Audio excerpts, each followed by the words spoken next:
자, 오늘 14번째 강의이고, 오늘 강의 제목은 은혜 언약 속에 있는 인간입니다. 벌써 5월이죠? 그쵸? 네. 은혜의 비가 내리는 날인데, 은혜 언약 속에 있는 인간을 같이 보도록 하겠습니다. 자, 우리 속죄 언약 속에 있는 인간 지난번 거 한번 리뷰를 해보고 들어가도록 해볼까요? 자, 1번 시작. 나의 구원은 철저히 성부 하나님과 성자 하나님 사이에 계약, 언약에 의한 산물이다.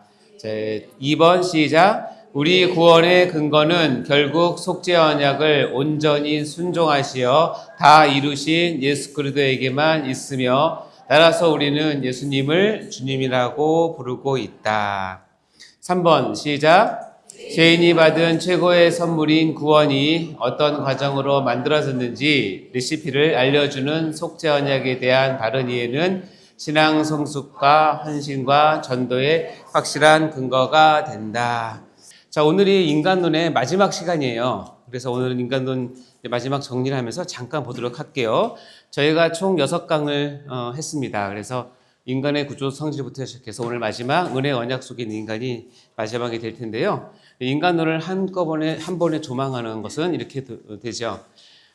또 재차 설명드리지만 인간론은 개혁주의 또는 우리 장로교에서 세계를 보는 세계관이 있는데 뭐냐면 창조, 타락, 구원 또는 구속으로 봅니다. 인간을 그렇게 보는 거예요. 성경에서. 그래서 처음 창조된 인간은 하나님께서 자기의 호흡을 넣으셔서 인간의 구조 성질, 이분서를 우리가 배웠었고, 그래서 우리가 하나님의 형상으로서의 얼마나 귀한 존재인지를 배우게 된 것이 처음 창조된 인간입니다.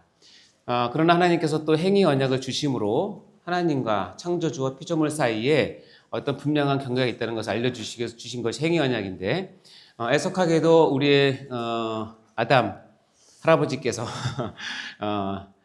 죄를 선택하셔서 죄 속에 있는 인간으로 우리가 타락하게 되죠. 그래서 우리가 죄 속에서 있는 인간이 어떻게 보면 인간론에서 가장 중요하게 다루는 핵심이고, 인간론은 결국은 죄를 중심으로 전후를 다루는 학문이라고 보시면 됩니다. 그래서 이 죄가 얼마나 무서운지를 배웠고요. 이 죄 속에서 죽을 수밖에 없는 인간을 하나님께서 특별히 구원하고자 하는 작정과 예정이 있으셔서 그때 하나님께서 천상계약으로 속죄 언약, 성부 하나님과 성자 하나님 사이에 속죄 언약을 마련하심으로, 그리고 그것을 완벽하게 이루심으로 우리가 구원을 받을 근거와 길을 여신 거예요. 그것이 속죄 언약이고요. 이 속죄 언약을 이제 오늘 배우는 은혜 언약을 통해서 여러분 한 사람 한 사람이 속죄 언약의 은혜를 붙잡고 은혜 언약으로 들어옴으로 인해서 드디어 이제 언약 속에 있는 인간, 구원받은 인간이 되는 겁니다. 그래서 한 사람이 자연인으로 태어나서 죄 가운데 있는 것을 발견하고 죄 가운데 있었지만 하나님께 특별한 은혜를 주심으로 결국 구원받은 인간이 되는 과정을 전반적으로 다루는 내용이 인간론이라고 하는 것입니다. 그래서 내가 누군가, 우리가 누군가, 그래서 아는 것은 굉장히 중요하죠. 그래서 인간은 전체적으로 보면 처음 창조된 인간에 주었던 언약이 행위 언약이고요. 이 행위 언약으로 인해서 우리 가운데 필수 불가하게 들어온 것이 바로 죄가 들어와서 타락한 인간이 되고, 이 구원받은 인간으로 가기 위해서 하나님께서 하신 속죄 언약, 그리고 이것을 우리에게 주시는 은혜 언약을 이 행위 언약, 죄, 속죄 언약, 은혜 언약, 이것이 순서적으로 이렇게 흘러가는 것이 인간론의 개관입니다. 자, 언약은 참 중요한데 우리가 성경을 언약적 관점에서 보는 것은 한 분야이기도 하고 성경을 제대로 이해하기 위한 중요한 툴이 됩니다. 여기 보시면 행위 언약이 깨어지고 난 후, 우리의 죄로 인해서 깨어지고 난 후 속죄 언약은 죄인을 감동시키는 하나님의 큰 사랑이었다. 그래서 로마서 5장 8절 말씀이 참 중요한 말씀인데 같이 읽어볼까요? 시작. 우리가 아직 죄인 되었을 때에 그리스도께서 우리를 위하여 죽으심으로 하나님께서 우리에 대한 자기의 사랑을 확증하셨느니라. 그리고 우리가 아직 죄인 되었을 때, 그렇죠? 죄 속에 있을 때 그리스도께서 우리를 위해서 죽으심으로 속죄 언약을 이루심으로, 그것이 뭐냐면 하나님께서 우리에 대한 자기의 사랑을 확증하는 방법이었다라는 것입니다.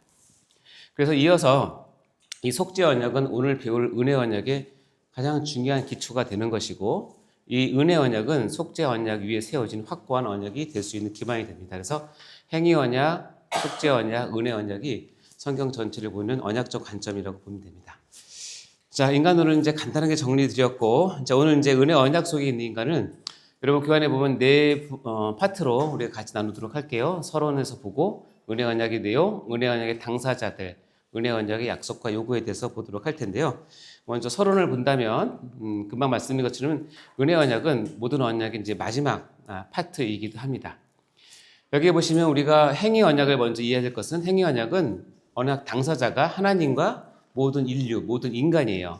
크게 조건부 언약이기 때문에 순종하면 지키면 행하면 축복과 기쁨과 생명을 주지만 하나님이 주신 행위 언약을 불순종하면 행하지 않으면 안 지키면 저주와 애통과 죽음이 있다라고는 분명한 기준을 준 것이 행위 언약이죠.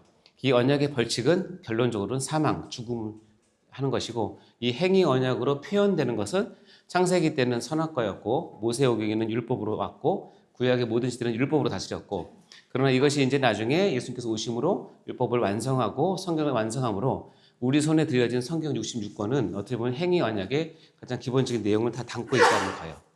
그래서 우리가 여기서 알 수 있는 것은 행위 언약은 하나님께서 우리에게 주신 귀한 또 선물이기도 하지만 우리의 연약함으로 인해서 행위 언약을 완벽하게 지킴으로 구원 얻을 사람이 없기 때문에 행위 언약을 통해서는 우리가 죄인이구나, 이렇게 연약하구나, 우리가 참으로 우리 율법이나 이 행위들을 다 지킬 수 없는 자구나 하는 것을 깊이 깨닫게 되면 찾는 게 뭐냐면 그래서 나를 구원하실 그리스도가 필요하구나 하는 것을 알게 되죠.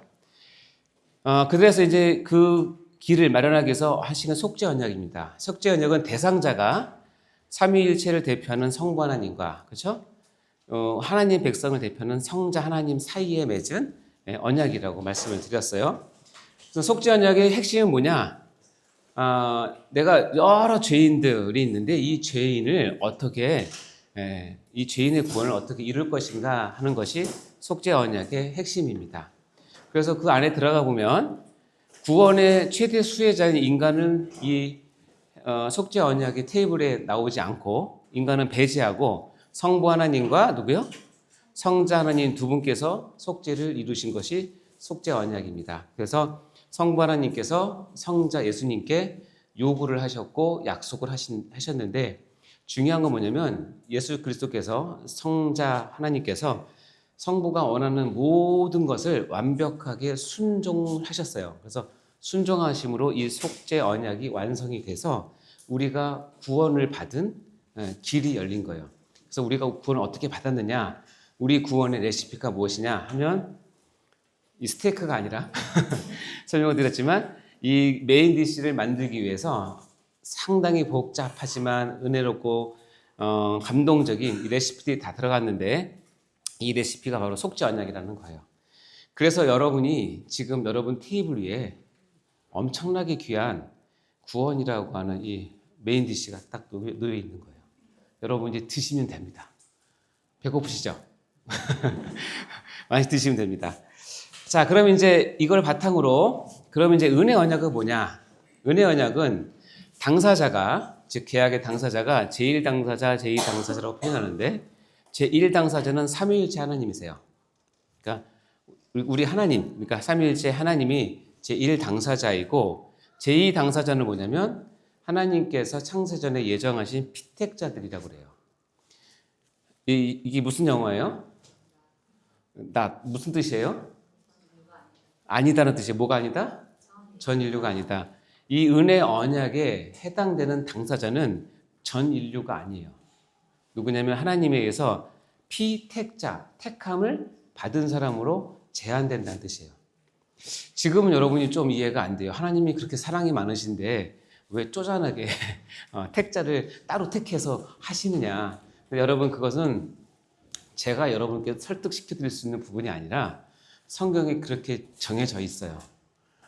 우리 같으면 하나님이 그냥 기분 좋게 내가 구원을 맨 듯이 다 만들었으니 모든 사람에게 다 배달시키면 참 좋은데 그렇게 안 하시고 피택자 하나님께서 작전 가운데 사랑 가운데 내가 구원하겠다고 마음먹은 사람에게만 이 은혜 언약에 참여할 수 있는 기회를 주시는 거예요. 그래서 이걸 좀 나중에 이제 기독론에 가면 이것을 제한 속죄라고 얘기해요. 제한 속죄. 보편 속죄가 아니에요. 왜냐하면 이것을 피택자로 하는 것은 우리 장로교를 비롯한 개혁주의 입장이 피택자라고 얘기를 하고, 전 인류로 보는 것은 천주교를 비롯한 알미니안 계통 등 이것을 전 인류를 봅니다. 그건 나중에 또 설명을 드릴 겁니다. 또 우리는 지금 이 제2 당사자는 누구다? 피택자라는 사실을 아셔야 됩니다. 아시겠죠? 예, 좀 더 따라오시면 또 이해가 되실 겁니다. 은혜 언약은 뭐냐? 한마디로 이거예요. 성부와 성자 하나님께서 완벽하게 이루신 속죄 언약, 즉 이 속죄 언약을 토대로 해서 죄인에게 구속의 축복을 뭐하는?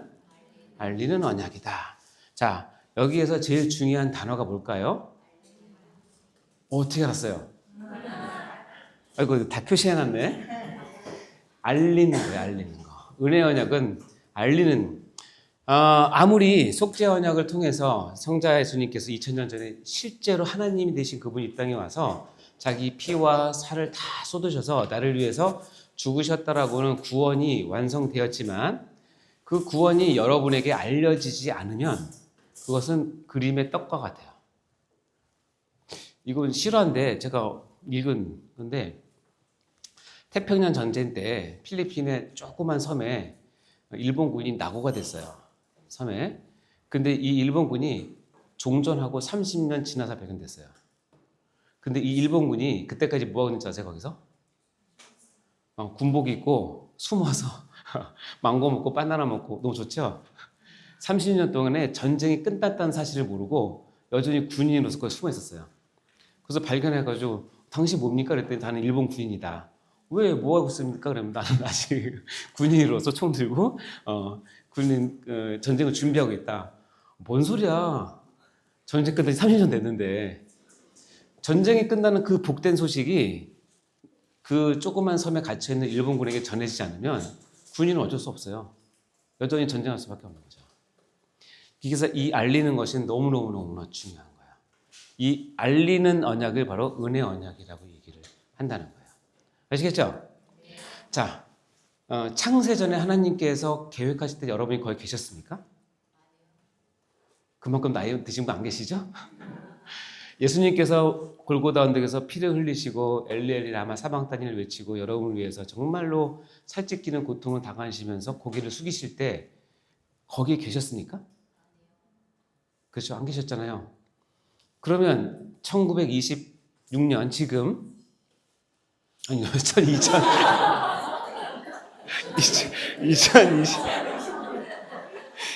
2022년 지금 여러분은 구원받았다고 어떻게 얘기할 수 있어요? 성부 하나님이 작정할 때도 그 자리에 없었고 예수님 피 흘릴 때도 예루살렘 가본 적도 없고 예수님 가보신 적은 계십니까? 전 한 번 가봤어요. 그래도 담임 목사님과 함께 갔는데 그 자리에 없었는데 불구하고 여러분이 나는 구원을 받았다라고 얘기를 하는 거죠. 그러면 그 사이에 시간과 공간과 여러분의 상황을 다 고려하는 그 사이에 무슨 일이 있었길래 여러분 나는 구원받았다라고 자신 있게 얘기한다는 거예요. 쉽게 얘기하면 나는 정말 높으신 분으로 메인 디시를 받았다고 지금 갖고 있는 거예요. 그 비밀이, 그 언약이 바로 은혜 언약을 가지고 우리가 설명을 하고 은혜를 받는 거라고 생각하시면 됩니다.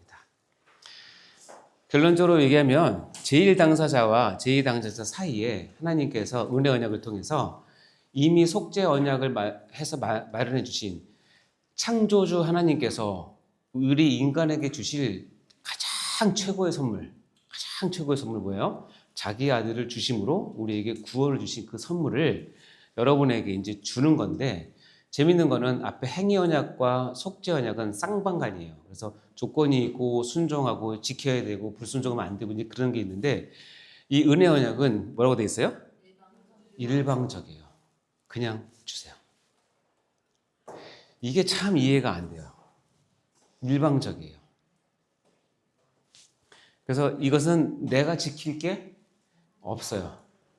여러분은 그냥 받아서 감사하고 감격하고 내가 정말 그런 자인가, 내가 그런 자를 받은 자도 아닌데 왜 이걸 주셨지? 라고 여러분 뭐 하면서 감사 감격하면서 이것을 일방적으로 주신 하나님께 그냥 그저 충성하고 그저 감사하고 그저 예배드리고 그저 존경하면 되는 거예요. 아멘? 그래서 이것을 설명하는 은혜를 이제 이걸 은혜라는 단어로 이제 우리는 설명을 하잖아요. 교회에서 가장 많이 쓰는 단어 중에서 아마 1, 2번이 아마 은혜 또는 믿음 또 뭐 있어요? 뭐 사랑 뭐 다 너무 좋은 말이지만 이 은혜라는 단어는 너무 좋아요. 오죽했으면 이름도 박은혜, 김은혜, 이은혜, 정은혜 너무 많잖아요. 근데 안씨는 좀 안 좋다. 안은혜.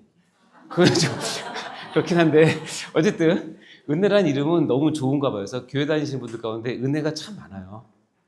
은혜가 많아요. 근데 은혜의 뜻이 뭐냐? 읽어볼까 시작. 값없이 의롭다 하심을 얻도록 하시는 하나님의 선한 뜻을 은혜라고 얘기를 해요. 그 은혜를 할 때 결국 은혜는 값없이 줬다는 사실이 가장 중요한 핵심 단어예요. 값없이가 뭐냐? 여러분이 가장 좋아하는 프릴리, 여러분이 정말 좋아하는 공짜. 한국 사람은 공짜면 뭐도 마셔요? 지금도 마시잖아요. 예. 이 값없이 준 것이기 때문에 여러분이 그렇게 감사한 것이 은혜예요. 왜 값없이 줬냐? 이것을 이제 처음 신앙을 갖고 교회 다니는 사람들이 오해하는 것 중에 하나가 내가 그냥 예수를 믿기만 하면 구원을 얻고 너무 좋다. 근데 그것을 값없이 줬다고 하니까 오해하는 게 뭐냐면 이것을 값어치가 없다라고 생각을 하는 경우가 너무 많아요. 절대로 그렇지 않아요. 값어치 없다는 것이 아니라 이 뜻은 뭐냐면 네가 그 값을 치러낼 능력이 안 된다는 뜻을 포함하고 있는 거예요.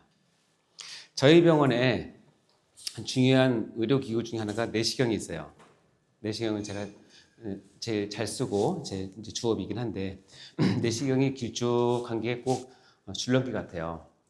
그래서 초등학교 1학년 애가 와서 저희 병원 내시경실에 들어와서 그걸 보더니 줄넘기를 했어요. 줄넘기를 2단, 3단 막 하니까 재밌죠, 걔는. 근데 내시경이 어떻게 됐을까요? 이제 거덜났어요. 내시경 한 대 값이 여러분이 타고 다니는 좋은 차 정도 한 대 값 정도 돼요. 예. 그래서 막 열심히 하고 엑스자도 하고 원장님 저 잘하죠? 뭐 그래서 막 했어요. 내시경이 망가졌어요. 내가 그 아이 초등학교 1학년한테 야, 너 일로 와봐. 너 이거 물어서 네가 내시경값 물어내라고 얘기할 수 있어요, 없어요? 왜 없어요? 걔는 돈이 없잖아요. 그럼 어떻게 해요? 조용한 목소리로 뭐라고 얘기하죠? 엄마 불러와라. 엄마 불러올래? 그래서 그래. 엄마 불러온 이유는 뭐냐면 엄마가 보호자이기도 하고 돈을 지불할 수 있으니까 그게 값없이 해요. 내가 초등학교 1학년한테 값없이 걔는 겁도 없죠, 그렇죠? 겁도 없는데 값없이 그것을 줄 수밖에 없는 것은 이것을 치러낼 능력이 안 된다는 거예요. 그래서 주의할 것이 뭐냐? 나중에 이제 구원론을 이제 가서 배우지만 구원이 단순한 개념이 아니에요. 구원은 하나님께서 하나님의 생이라고 표현한 말은 안 쓰는데 하나님 자신을 쉽게 얘기하면 요즘 우리말로 삼위 하나님의 갈아 넣어서 만들어 주신 것이 구원이에요. 그래서 그 값을 우리가 감당할 수가 없어요. 근데 여러분이 만약에 평생 살면서 구원은 그냥 하나님께서 주신 거고 하나님께서 그냥 다 예뻐서 주셨나 보다 그렇게 그냥 값없이 생각하고 지내시면 천국 가서 여러분께 하나님 저 왔어요. 구원 주세요. 이렇게 하면 하나님이 딱 보시고 어떤 구원 주신 줄 아세요? 이런 구원 주신 1원짜리 9개 구원. 절대 구원은 10원에서 1원을 뺀 게 구원이 아니에요. 절대 그렇지 않아요. 로마서 3장 24절 말씀 볼까요? 시작. 그리스도 예수 안에 있는 속량으로 말미암아 하나님의 은혜로 값없이 의롭다 하심을 얻은 자 되었느니라.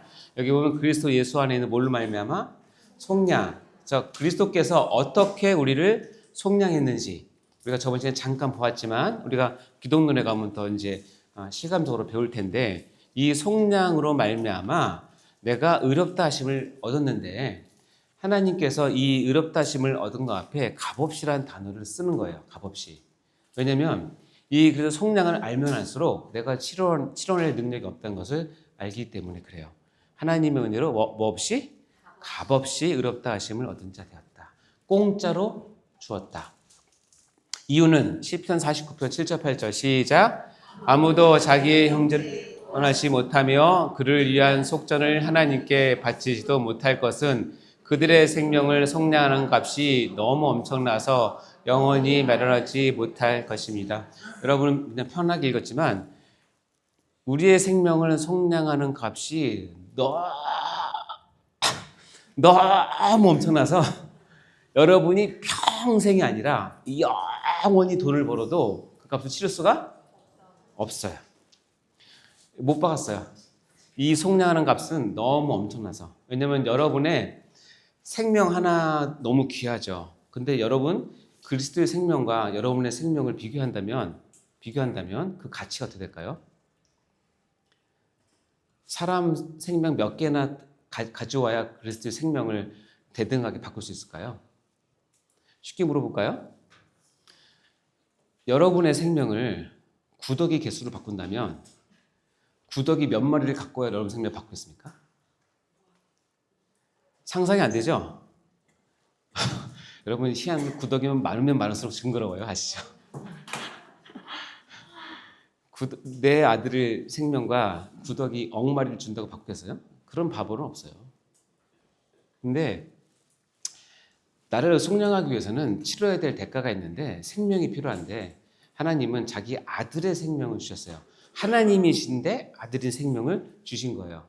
근데 그것을 우리 한 사람의 생명과 1대1로 등가 교환이 안 되니까 우리가 억명 모으면 바꿔주실까요? 우리가 10억 명 모으면 바꿔주실까요? 지금까지 창세 이후로 지금까지 모든 사람의 생명을 다 합쳐도 예수 그리스도의 생명 하나를 따라갈 수가 없어요. 그게 이 말이에요. 영원히 못 갚는다는 거예요. 그래서 어떻게 해요? 이것은 반드시 이렇게 만들어진 속량의 은혜는 값없이 줄 수밖에 없다는 것이 하나님의 선언이에요. 따라서 여러분이 구원을 받았을 때 이것이 값이 없다는 것은 여러분의 존재가 무엇인지 알아야 되고 그것을 치루어내신 그리스도가 얼마나 값진 분이시라는 것을 알기 원하시는 것이 하나님의 마음이세요. 그래서 우리가 이런 말씀하시는 레위기서 2장 8절 시작. 너희는 그 은혜에 의하여 믿음으로 말미암아 구원을 받았으니 이것은 너희에게서 난 것이 아니요 하나님의 선물이다. 여기 표현한 4개의 단어 제가 늘 강조하지만 은혜, 믿음, 구원, 선물 이 4개의 단어는 같은 뜻이라고 생각하면 되고 같은 어감을 갖고 있고 같은 무게를 갖고 있는 거예요. 자, 여러분이 받은 구원은 선물이에요. 하나님이 주신 선물이에요. 왜? 여러분이 돈 주고 살 능력이 안 되니까. 근데 뭘 통해서? 믿음을 통해서 준다는 거예요. 그리고 그것은 은혜의 바탕에 있다는 거죠. 그래서 은혜, 믿음, 구원, 선물은 같은 의미, 같은 뉘앙스, 같은 개념이에요. 아시겠죠? 그래서 이렇게 해서 우리에게 거저주는 속죄 언약을 성경에서는 히브리서 8장 6절에 보면 더 좋은 언약이라고 얘기를 해요. 자, 읽어볼까요? 시작. 그러나 이제 그의 더 아름다운 직분을 얻으셨으니 그는 더 좋은 약속으로 세우신 더 좋은 언약의 중보자시다. 이 중보선 예수님을 얘기하는 건데 모든 언약 중에서 더 좋은 가장 좋은 언약이 바로 이 은혜 언약이에요. 그만큼 우리의 은혜 언약 가운데 있는 것은 정말 하나님께서 우리에게 주고 싶은 최상의 것을 주신 것이다 생각하면 됩니다. 자, 그러면 은혜 언약의 내용이 무엇이냐? 자, 은혜 언약을 다시 한번 보면 제1당사자가 제2당사자에게 일방적으로 즉 삼위일체 하나님께서 피택자들에게 주신 것이 은혜 언약입니다. 은혜 언약을 크게 3가지로 얘기합니다. 자, 첫 번째 읽어볼까요? 시작. 나는 너희의 하나님이 되고 너희는 나의 백성이 된다. 또는 나는 너희 하나님이 되고 너는 나의 백성이다 같은 말인데 이 구절은 요 문구는 성경 전체를 꿰뚫는 가장 중요한 핵심 구절이기도 하면서 하나님 아버지의 마음을 가장 잘 드러낸 구절이에요. 나는 너의 뭐가 되고 하나님이 되고 너는 나의 뭐가 된다? 백성이 되게 하겠다. 이것이 은혜 언약의 핵심이에요. 나는 너희 하나님 되고 너희는 나의 백성이 된다. 그리고 두 번째, 이것을 행위 언약과 속죄 언약 이런 데서랑 달리 이것은 우리의 마음에 새기는 새 언약이다. 이것을 어디다 새긴다? 마음에 새겨준다라고 얘기했어요. 그리고 세 번째 시작. 언약에 동참된 사람들은 여호와는 나의 하나님이란 기쁨을 누리게 된다. 이 세 가지가 은혜 언약의 내용입니다. 이제 한 가지씩 볼까요? 자, 은혜 언약의 핵심 내용은 이겁니다. 읽어볼까요? 시작. 나는 너희의 하나님이 되고 너희는 나의 백성이 된다. 라고 하는 은혜 언약의 핵심을 가지고 죄인에게 구속을 뭐하는? 알리는 거예요. 야, 나 너의 하나님이 될 거야. 너는 이제 내 백성이 돼. 난 너를 구원할 거야. 너는 나의 성도가 돼. 라고 하는 이 가장 하나님의 마음과 본심을 담고 있는 이 내용을 은혜 언약에 담아서 우리에게 주시는 것입니다. 말씀 하나씩 볼게요. 예레미야 31장. 자, 여호와의 말씀이니라. 보라, 날이 이르리니 내가 이스라엘 집과 유다 집에 뭘 세운다? 새 언약. 은혜 언약의 또 다른 별명은 뭐냐면 새 언약이에요. 자, 새 언약이 있으면 무슨 언약이 있어요? 옛 언약 또는 구 언약이 있는 거죠. 이 언약은, 이 새 언약은 내가 그들의 조상들을 손을 잡고 애국 땅에서 인도하던 내던 날에 맺은 것. 이것은 무슨 언약이냐면 옛 언약이죠.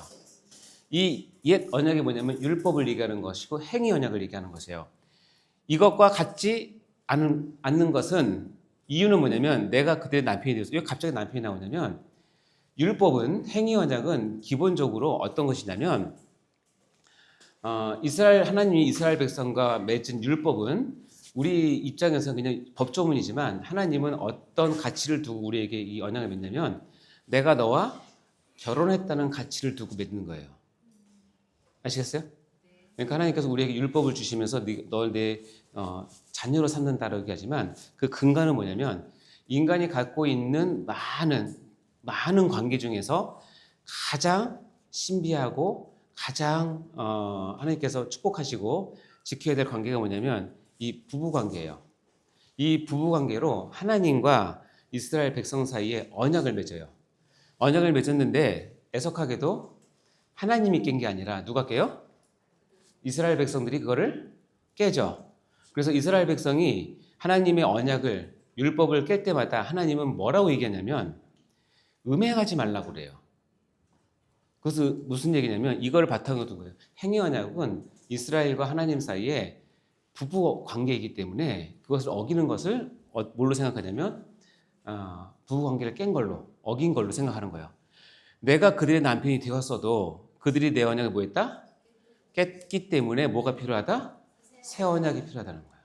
그러니까 옛 언약은 우리에게 중요한, 저번 시간에 배웠지만 우리의 지성을 깨닫고 그리스도께서 인도하는 중요한 역할을 하지만 그 원래 주셨던 목적은 뭐냐면 부부관계를 잘 하기 위한 내가 너의 남편이 되고 너는 나의 아내가 되어서 영원토록 살기 원하는 하나님의 말씀이 있었는데도 불구하고 그 언약이 깨졌기 때문에 새 언약을 주신 거예요. 우리의 연약함을 아시고. 그래서 나오는 말이 뭐냐면 읽어볼까요? 시작. 그들은 내 백성이 되겠고 나는 그들의 하나님이 될 것이며. 새 언약을 주신 핵심은 뭐냐면 그들은 내 백성이 되고 나는 그들의 뭐예요? 하나님이 되게 할 거예요. 자, 이제 이해되셨죠? 근데 그 다음이 중요해요. 보면 어떻게 이렇게 하느냐? 어떻게 너는 내 백성이 되고 나는 너의 하나님이 될 것이냐? 여기 보면 내가 그들에게 한 마음과 한 길을 뭐예요? 주어. 자기들과 자기 후손의 복을 위해 항상 나를 뭐게? 경외하게 하고. 자, 보면 주는 것과 경외하게 하는 것은 주어가 누구냐면 우리가 아니에요. 하나님께서 내 백성이 될 사람들에게 한 마음과 한 길을 줄 것이고 너희들이 복받기 위해서 나를 경외하게 만들 것이고. 이해되세요? 내가 그들에게 복을 주기 위하여 그들을 그러면서 하나님은 나는 그들을 떠나지 않는다는 거예요. 하는 무슨 언약이에요? 자, 그러면 은혜 언약이 아까는 또 다른 별명이 새 언약이었고 세 번째 별명이 뭐예요? 영원한 언약이에요. 자, 이걸로 보건대 은혜 언약 다음에 하나님께서 또 다른 언약을 주시겠어요? 안 주시겠어요? 예, 영원한 언약으로 끝나요. 이 영원한 언약을 붙잡고 어디까지 가냐면 천국까지 가는 거예요. 아멘? 그러니까 또 다른 언약을 주시는 분은 이만희도 아니에요. JMS도 아니에요. 절대로 아니에요. 아시겠죠? 그 놀라운 사실은 저도 아닙니다. 저는 여기까지만 소개합니다. 그죠? 영원한 언약을 그들에게 뭐하고? 누가 세운대요? 하나님이, 주어가 지금 하나님에게서 나를 경외함을 그들의 마음에 누가 주신다는 거예요? 하나님이 두신다는 거예요. 그러면서 본인은 그들을 떠나지 않겠다는 거예요. 나를 떠나지 않게 하겠다는 거예요. 그래서 이 새 언약은 일방적이라고 얘기했잖아요. 여러분이 어떤 계약 관계에서 일방적으로 다 가면 좋아요, 싫어요? 너무 싫죠? 너무 싫은데 내가 전셋집 보러 가는데 일방적으로 100평짜리 아파트 줬어. 좋아요, 싫어요?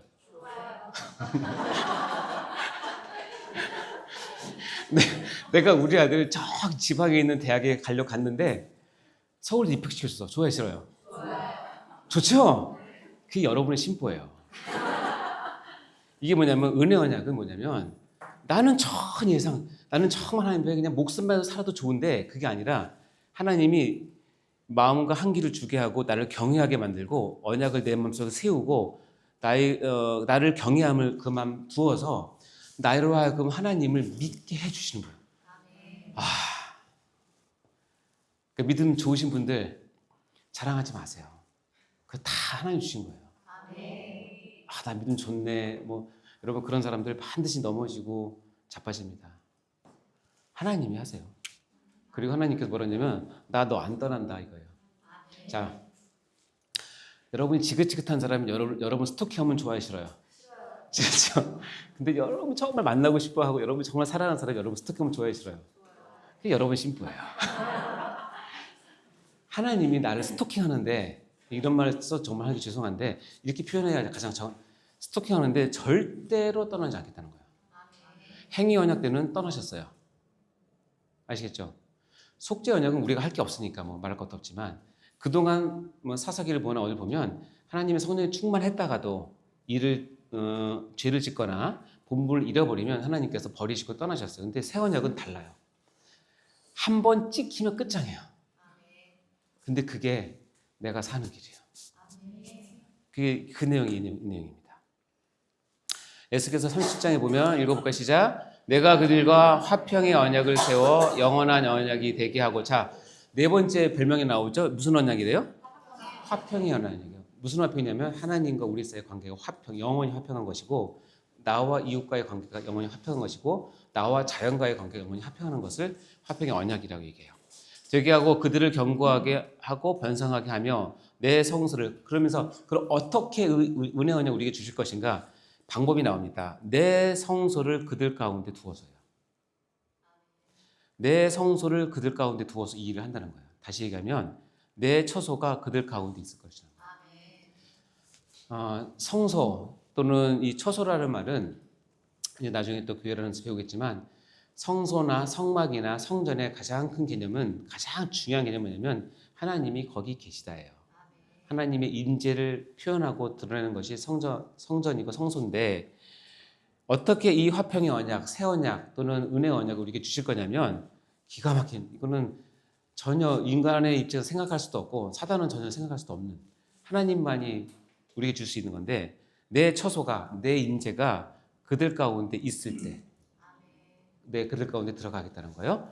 그렇게 했을 때 나는 그들의 하나님이 되고 그들은 뭐가 된다? 내 백성이 되게 하겠다는 거예요.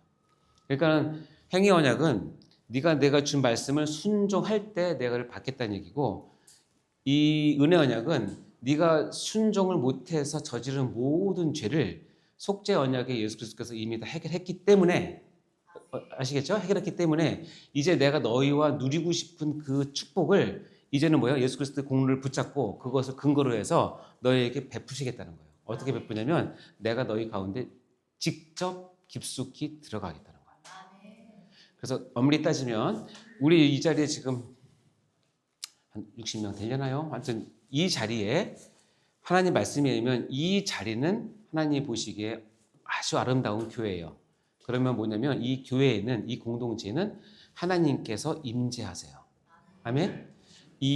내 처소가 그들 가운데 있는 것을 근거로 해서 임재하시고 여러분 자신도 여러분 자신의 마음도 은혜 언약을 받으면 하나님의 성령이 여러분 가운데 쑥 들어오세요.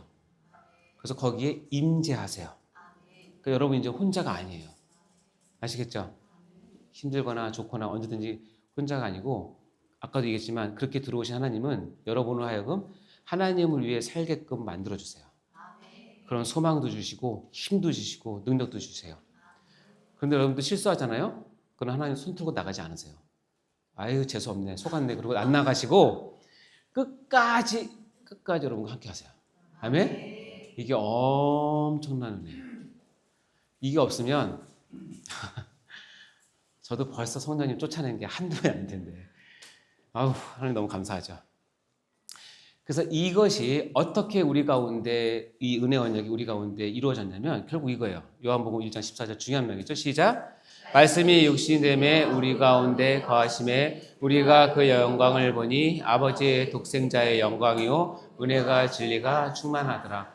재밌는 건 뭐냐면 내 처소가 그들 가운데 있을 것이라고 하는 이 단어와 우리 가운데 거하시면 단어가 같은 단어예요.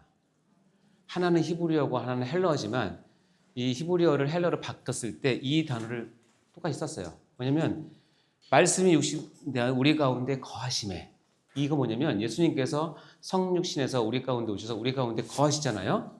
이것은 그냥 불쑥 거하는 것이 아니라 이미 세워진 이 화평의 언약, 새 언약에서 약속했던 내 처소가 그들 가운데 있을 것을 완벽하게 실현하고 완성한 것이 바로 뭐냐면 예수 그리스도께서 육신이 돼서 우리 가운데 오신 것을 얘기하는 거예요. 그럼 왜 오시느냐? 은혜 언약을 얘기하냐면 은혜 언약을 우리에게 주시기 위해서 예수님께서 우리 가운데 거하셨다는 뜻입니다. 아멘? 자, 이것이 이제 예수님께서 오셨을 때 그렇게 됐지만 이제 예수님께서 부활하시고 승천하시고 교회 시대에는 사도 바울이 이 부분에 대해서 아주 정확하게 해요. 이 표현은 구약부터 시작된 은혜 언약의 핵심이 이 고린도 후서에 가면 교회로 완성되었음을 얘기하는 건데요. 한번 쭉 읽어볼까요? 시작. 하나님의 성전과 우상이 어찌 일체가 되리요? 우리 살아계신 하나님의 성전이라. 하나님께서 이르실 때 내가 그들 가운데 거하며 두루 행하여 나는 그들의 하나님이 되고 그들은 나의 백성이 되리라. 그러므로 너희는 그들 중에 나와서 따로 있고 부정한 것을 만지지 말라. 내가 너희를 영접하여 너희에게 아버지가 되고 너희는 내게 자녀가 되리라. 전능하신 주의 말씀이라 하셨느니라. 교회는 무엇이냐면 하나님의 은혜 언약이 완성된 표본이에요. 그래서 보면 우리는 살아계신 하나님보다 성전이에요. 그러면 어떻게 되냐면 우리가 하나님의 성전이기 때문에 성전의 가장 핵심은 뭐냐면 내가 그들 가운데 두루 거하는 거예요. 거하는 거. 교회의 가장 큰 영광은 뭐냐면 하나님의 영이 우리 가운데 거하는 것이 가장 중요한 건데 내가 그들 가운데 거하며 두루 행하면서 뭘 만들어내느냐. 하나님께서 가장 원하시는 거, 나는 그들의 하나님이 되고 그들은 나의 백성이 되는 것은. 이게 무슨 내용이에요? 아까 은혜 언약의 핵심 내용이죠. 은혜 언약을 완성하겠다는 거예요. 은혜 언약을 주겠다는 거예요. 그러면서 쭉 나오면서 요 말을 신약적으로 풀면 너희에게 아버지가 되고 너희는 내게 자녀가 되겠다. 같은 이야기죠. 아멘? 이렇게 해서 우리 교회 시대는 이 말씀에 의하면 하나님의 영이 우리 가운데 임하시고 하나님께서 우리 가운데 임재하셔서 언제든지 우리에게 얘기했습니다. 너는 어떻게요? 나의 백성, 나는 너희의 하나님이 되고 너희는 나의 백성이 되라 라고 하는 것이 복음이에요. 복음을 다른 말로 얘기하면 그거예요. 하나님, 나의 하나님, 나는 그분의 백성. 이것을 인정하고 인식하고 그 말씀을 붙잡고 평생을 살아내는 것이 복음입니다. 이것은 어디까지 가느냐? 아까도 얘기했지만 이 새 언약은, 이 은혜 언약은 영원한 언약이기 때문에 그 외에 다른 언약은 이제 주신 것이 없어요. 요한계시록 21장이면 요한계시록 거의 끝장이에요. 끝장? 끝이에요. 자, 읽어볼까요? 시작. 내가 그들을 보좌에서 큰 음성이 나서 이르되 보라 하나님의 장막이 사람들과 함께 있음에 하나님이 그들과 함께 계시리니 그들은 하나님의 백성이 되고 하나님은 친히 그들과 함께 계셔서 모든 눈물을 그 눈에서 닦아주시니 다시는 사망이 없고 애통하는 것이나 곡하는 것이나 아픈 것이 다시 있지 아니하니 저온 것들이 다 지나갔습니다. 요한계시록 마지막에 우리의 구원을 설명을 이렇게 합니다. 보라 하나님의 장막이 사람들과 함께 있으니 이것이 아까 얘기했던 하나님의 성전이 너희들과 함께 있겠다. 또는 말씀이 육신이 돼서 너희와 함께 거하겠다. 그리고 하나님의 공동체에 내가 너희와 함께 거하겠다라고 하는 것이 어디까지 이어지면 천국 가서 우리의 완성, 천국에서 우리의 구원의 완성이 이렇게 표현합니다. 하나님의 장막이 사람들과 함께 있는 걸로. 그래서 어떻게 해요? 하나님이 그들과 함께 계시리니. 그래서 천국의 가장 중요한 본질은 뭐냐면, 여러분 우리 천국 가고 싶으세요? 금값이 올라서? 거기 가면 막 금이 바닥에 깔려 있으니까 여러분 금 위에서 주무셔 보세요. 얼마나 찬지. 그게 아니라 천국의 가장 중요한 핵심이 뭐냐면 하나님이 함께 있는 거예요. 함께. 지금 우리도 하나님 함께 계세요. 근데 우리는 연약하고 불연속적이기 때문에 함께 있고 느끼고 때도 있지만 때로는 우리가 함께 못 느낄 때도 있어요. 물론 하나님은 특히 함께 계시지만, 근데 천국은 그게 없어요. 24시간 365일 내내 하나님과 나와 함께 계세요.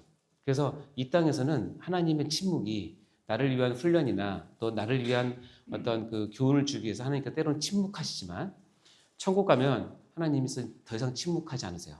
구원이 완성됐기 때문에 늘 함께 계세요. 그것이 천국의 가장 큰 본질이에요.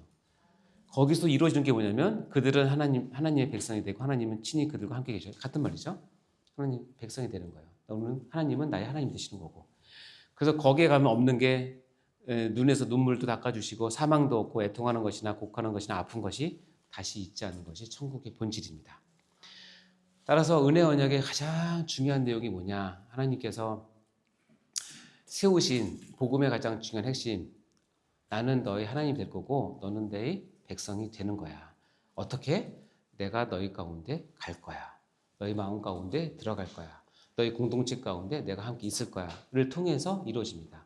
그래서 그 이루어지는 것을 위해서 예수님께서 이 땅에 이렇게 오셨고, 그리고 어떻게 해요? 이것이 쭉 가서 천국에서는 완벽하게 이루어지는 것이 바로 우리 구원입니다. 그게 은혜 언약의 내용입니다. 자, 은혜 언약은 그래서 다른 것과는 달리 은혜 언약은 어디에 새긴다고요? 마음에 새겨요. 그래서 새 언약이라고요. 아까 헌 언약이 아니라 새 언약이라고 얘기하고 마음에 새깁니다. 이것을 다른 말로 하면 성령님이 내주하심의 은혜다라는 거예요. 자, 볼까요? 예레미야 31장에 보면 이렇게 되어 있습니다. 시작. 그러나 그날 위에 내가 이스라엘 집과 맺을 언약은 이러하니 곧 내가 나의 법을 그들의 속에 두며 그들의 마음에 기록하여 나는 그들의 하나님이 되고 그들은 내 백성이 될 것이라. 여호와의 말씀이니라. 그들이 다시는 각기 이웃과 형제를 가리켜 이르기를 너는 여호와를 알라 하지 아니하리니 이는 작은 자로부터 큰 자까지 다 나를 알기 때문이라. 내가 그들의 악행을 사하고 다시는 그 죄를 기억하지 아니하리라. 여호와의 말씀이니라. 예, 이 새 언약은 그래서 어디 나의 법을 그들의 속에 두는데 그들의 마음에 둔다라고 얘기를 해요. 마음은 여러분 마음이 어디 있어요? 마음에 있어요? 마음이 어디 있어요라고 물어보면 동양 사람들은 어디를 찝냐면 가슴을 찝습니다. 심장에 마음이 있다고 얘기하고, 서양 사람들은 어디 찍을 것 같아요? 머리, 이성이 있다고 얘기합니다. 이스라엘 사람은 어디 가? 유대인들은 마음이 어디 있을까? 이마? 아니. 이스라엘 사람들은, 유대인들은 마음이 배에 있다고 얘기를 해요. 그래서 내 배에서 생수의 강이 넘쳐난다고 얘기하잖아요. 그것은 각 그 문화나 그 환경에 따라서 마음이 어디 있는지 초소를 뭐 다르게 볼 수 있어요. 그것은 문화적 차이니까 문제가 있는데, 중요한 것은 뭐냐면 마음은 우리의 해부학적 구조가 중요한 것이 아니라 여러분 인격 때문에 본질이 바로 마음에 있기 때문에 그래요. 따라서 하나님은 여러분의 마음을 원하세요. 마음을 다하지 않는 하나님의 섬김은 하나님께서 의미 없게 보시고 가식적으로 보시고 가증하게 보시죠. 그래서 우리의 신앙도 마음이 좌소이고, 우리가 죄를 배울 때 우리의 죄도 어디서 출발해요? 마음에서 출발을 해요. 그래서 하나님은 마지막 은혜 언약을 어디에 두시기 원하냐면 우리의 마음에 두기 원하세요. 그 얘기를 다시 바꿔서 얘기하면 하나님은 여러분을 원하시되 여러분의 마음을 포함한 전체를 원하세요. 따라서 몸만 쏙 빼주지 마시고 여러분의 마음을 싫지 않으면 하나님은 그것을 참 신앙으로 보지 않으세요. 그래서 마음을 다하시기 바랍니다. 아멘? 여러분 마음을 다하셔야 됩니다. 강조합니다. 예. 이 마음에 기록해서 나는 그들이 하나님 되고 그들은 내 백성이 되게 할 것이고 마음에 두었을 때는 이제 모두 다 나를 알게끔 하나님께서 하시겠다는 거예요. 자, 마음에 둘 때는 어떻게 하느냐? 에스겔서에 보면 이렇게 됩니다. 내가 또 새 영이니까 어떤 영이냐면 성령을 얘기하는 거예요. 성령을 너희 속에 두고 새 마음을 너희에게 주되 너희 육신에서 굳은 마음을 제거하고. 자, 여러분은 이제 태어나서 하나님을 알기 전에는 모든 사람의 마음은 굳은 마음이라고 표현해요. 이 굳었다는 것은 뭐냐면 히브리 원어로 보면 돌처럼 딱딱한이라고 얘기해요. 돌처럼 딱딱한. 그러니까 그 사람이 아무리 착하게 보여도 하나님에 대한 그리고 신앙에 대한 복음에 대한 것은 다 굳은 마음이에요. 굳은 마음. 근데 하나님께서 친히 가셔서 굳은 마음을 뭐 한다? 제거해서 무슨 마음을 준다? 부드러운 마음을 때. 이 부드러운 마음을 언어로 보면 빵처럼 부드러운이에요. 그럼 빵 중에서 무슨 빵이 제일 부드러워요? 카스테라가 제일 부드럽습니까? 저녁 때 카스테라 드세요. 자갈처럼 딱딱한 굳은 마음을 하나님께서 오셔서 카스테라와 같이 부드러운 마음을 주고 나서 뭘 하시냐면 내 영을 너희 속에 두는 거예요. 하나님의 성령을 너희 속에 두는 거예요. 그래서 성령이 들어오기 전에 하나님께서는 미리 작업을 다 하십니다. 여러분이 지식을 통해서 지적인 것을 통해서 하나님을 알게 하시고 여러분의 감정을 통해서 나의 자신을 돌아보게 하시고 그리고 회개하게 하시고 회심하게 하셔서 여러분의 마음을 딱딱했던 마음을 완전히 녹이시고 찢기시고 갈기갈기 해서 부드러운 카스테라보다 더 부드러운 마음을 만드시고 그 뒤에 누가 오시냐면 성령께서 오세요. 성령께서 오시면 너희로 내 윤리를 행하게 하리니 너희가 내 윤리를 지켜 행할 수 있다는 거예요. 다시 얘기하면 우리 행위 언약을 실패하는 이유는 뭐냐면 그 마음이 없어서 그래요. 내가 하나님 말씀을 지키고자 하는 마음이 없어서 그래요. 근데 이제 성령께서 직접 오셔서 그것을 지킬 수 있게 해주겠다. 내가 너희 속에 준 땅에서 너희가 거주하면서 내 백성이 되고 나는 너희 하나님이 되리라. 또 똑같이 나오죠. 이 과정입니다. 그래서 히브리서에 보면 똑같은 말이 반복되는데 주께서 이르시되 그날 후에 내가 이스라엘 집과 맺을 언약은 이것이니 내 법을 그들의 뭐에 두고 생각에 두고 그들의 마음에 기록을 해서 나는 그들에게 하나님이 되고 그들은 내게 백성이 되게 할 것이다. 이것이 은혜 언약이고 특별한 건 뭐냐면 여러분의 마음을 통해서 일을 하신다는 겁니다. 아멘? 그러니까 여러분 마음을 잘 관리하시고 성령님께서 이 은혜 언약을 통해서 여러분께 은혜 주실 때에 잘 받으시면 됩니다. 마음을 잘 지키셔야 됩니다. 자, 세 번째는 은혜 언약의 내용의 세 번째는 뭐냐면 은혜 언약에 동참된 사람들은 여호와는 나의 하나님이란 기쁨을 누리게 된다는 거예요. 이 은혜 언약에 동참된다는 것은 내가 신청을 했거나 내가 이렇게 노력해서 얻은 것이 아니라 어떻게 보면 갑자기 지내고 보니 불현듯이 내가 은혜의 언약에 동참됐네. 은혜 언약에 나를 부르셨네 라는 것을 확인하면 그 사람에게서 첫 번째 나타나는 반응이 뭐냐면 여호와는 나의 하나님이다 라는 것을 느끼게 되고 그 기쁨을 누리게 된다는 거예요. 여러분 마음 가운데 여호와는 나의 하나님이다 라는 기쁨을 많이 누리십니까? 많이 누리시기 바랍니다. 이 기쁨을 누리게 되는 사람은 나타나는 현상이 뭐냐면 여러분 자존감이 확인됩니다. 내가 누구인지를 내 환경에 의해서 결정하는 것이 아니라 하나님이 주신 이 말씀과 하나님께 나에게 주신 특별한 이 관계 속에서 나의 자존감을 회복하게 돼요. 그러면 뭐가 되냐면 동시에 뭐가 오냐면 열등감을 벗어버리게 돼요.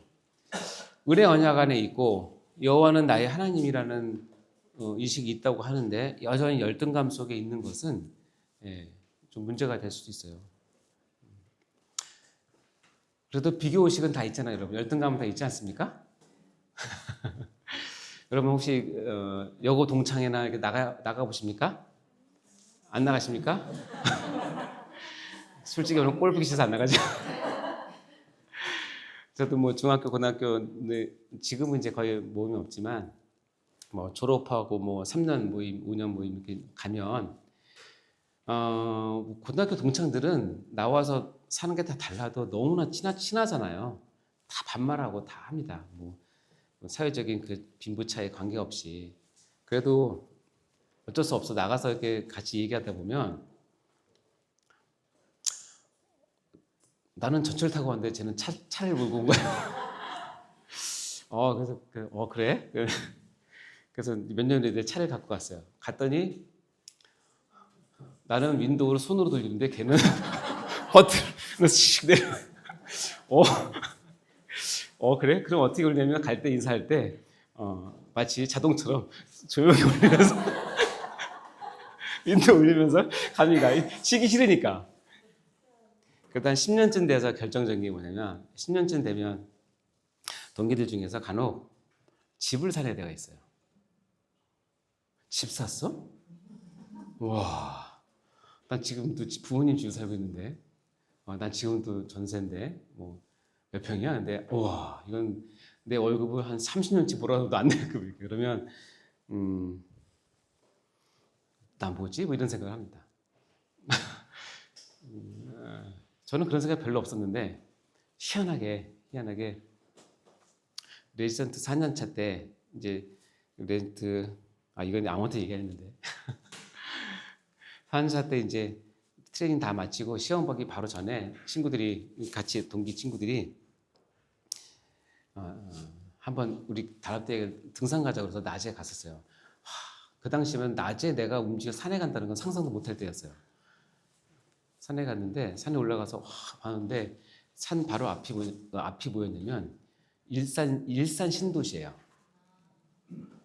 보통 같으면 뭐 풍경 멋있네 하는데 근데 왠지 갑자기 그때 야, 집 많다. 근데 내 집은 이 생각이 탁 들어오니까 나 뭐지? 뭐 말망에서지는 아무것도 없네? 이런 그게 들어오더라고요. 나도 어쩌었었구나. 그때는 그렇게 느끼죠. 그런데 가면 비교하고 그런 열등감도 있고 그러잖아요. 그럴 때 여러분 이제 여고 동창회 갔는데 분명히 저 친구는 나보다 학생 때 공부도 못했어. 찌질이야. 못생겼어. 근데 만났는데 신랑 잘 만나서 얘는 사모님 소리 듣고 나는 그래. 그럴 때 확인하세요. 야, 순자는 교회 다닌다냐? 물어보세요. 그래서 안 다녀? 그러면 마음 놓으세요. 그 친구는 돈만 많을 뿐이지 은혜 언약 안에 안 들어온 사람이에요. 여러분은 은혜 언약에 들어왔기 때문에 거기서 쭉 여호와는 나의 하나님이라는 게 지금 여러분은 어떤 가치로 다가오는지 모르겠어요. 그것을 열등감에 빠질 이유가 눈꼽만치도 없어요. 정말 눈꼽만치도 없어요. 여러분 평생 한 달에 1억씩 쓰면서 평생 살다가 하나님의 은혜 언약 안에 없어서 마지막 지옥 가고 싶으세요? 여러분 한 달에 그래 조금 쓰더라도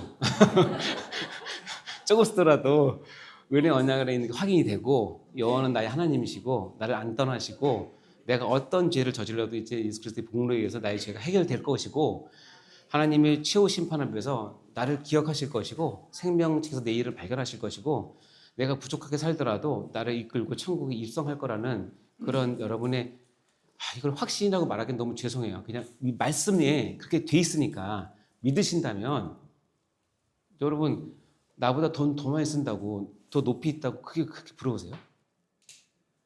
그렇게 해보실래요 그러면? 은혜 언약을 내놓고 그렇게 사실래요?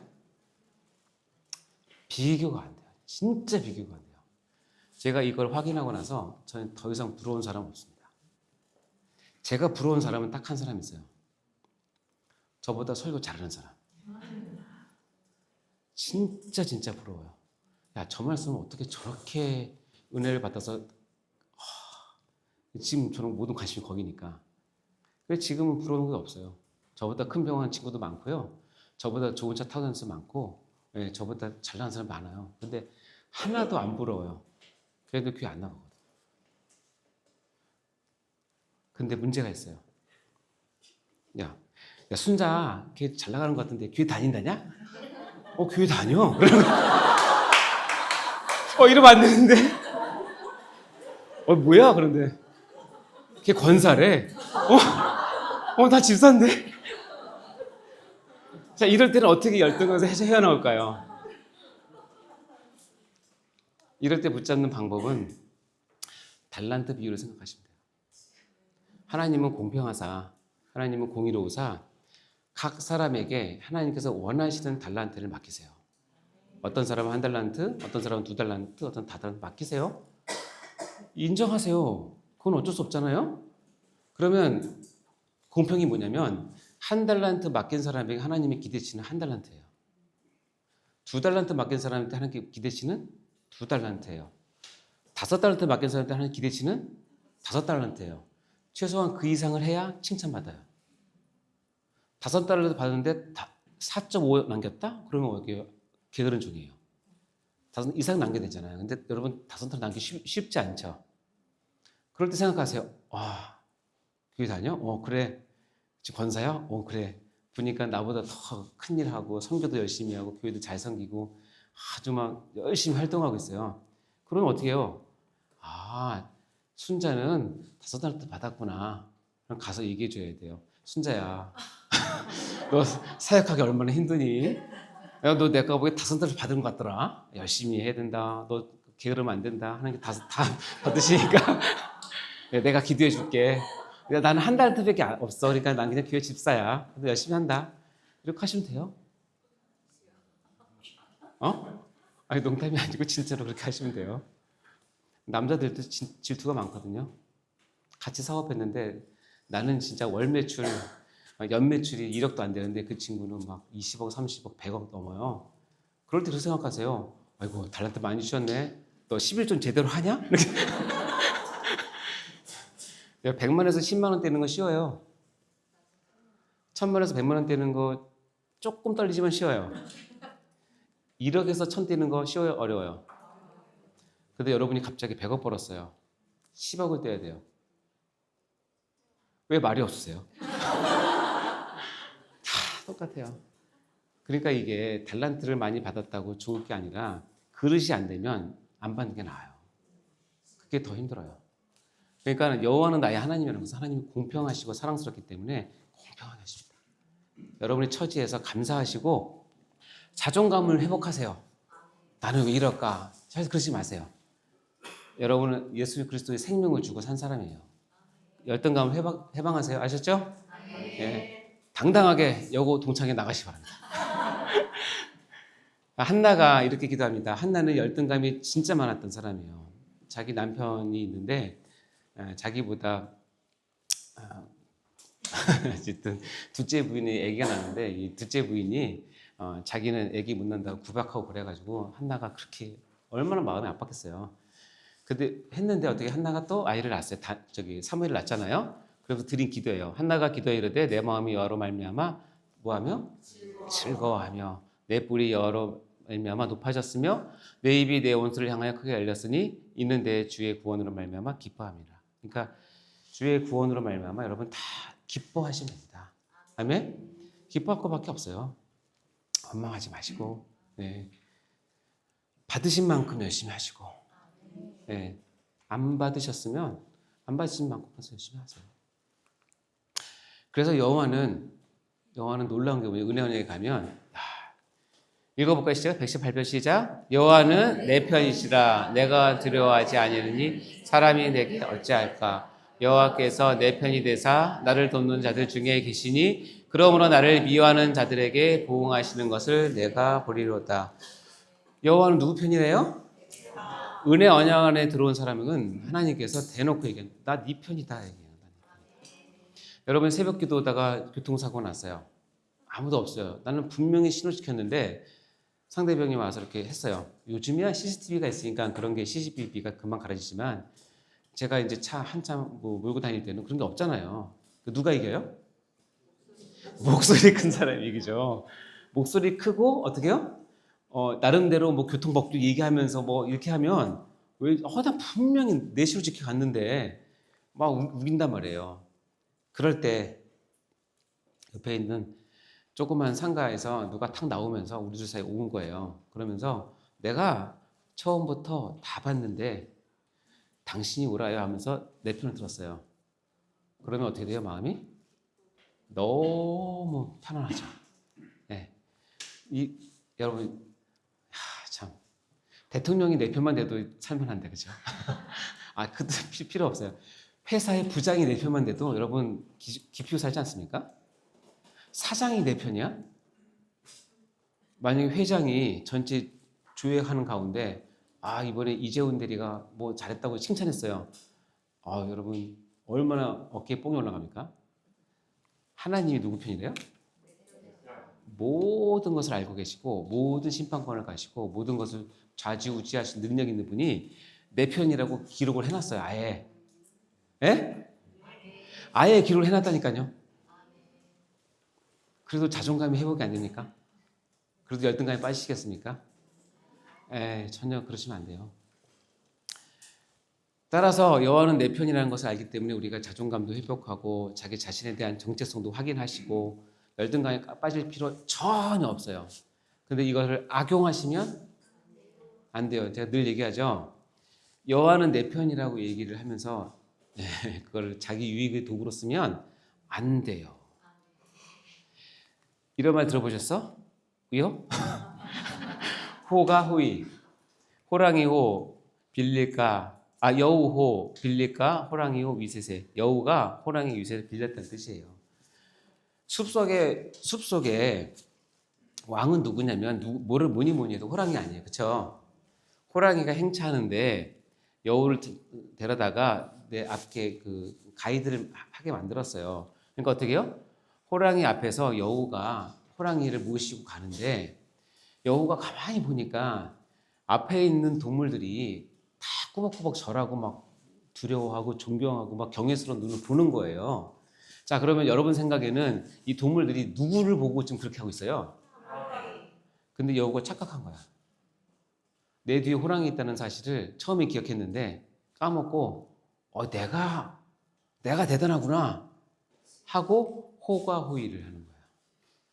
여러분의 신문에 보면 나오잖아요. 재벌집 아들이 모든 뭐 교통, 뭐 음주, 뭐 마약 이런 걸 막 돈으로 막 해결하고 그러다가 걸리면 어떻게 돼요? 신문에 나오죠. 그리고 보면 어떻게 여러분 어떻습니까 마음이? 너무 부럽죠? 그런 아빠가 계셔도 너무 부럽습니까? 욕하잖아요. 이야, 뭐 돈 있다고 다냐? 권세 있다고 다냐? 욕하잖아요.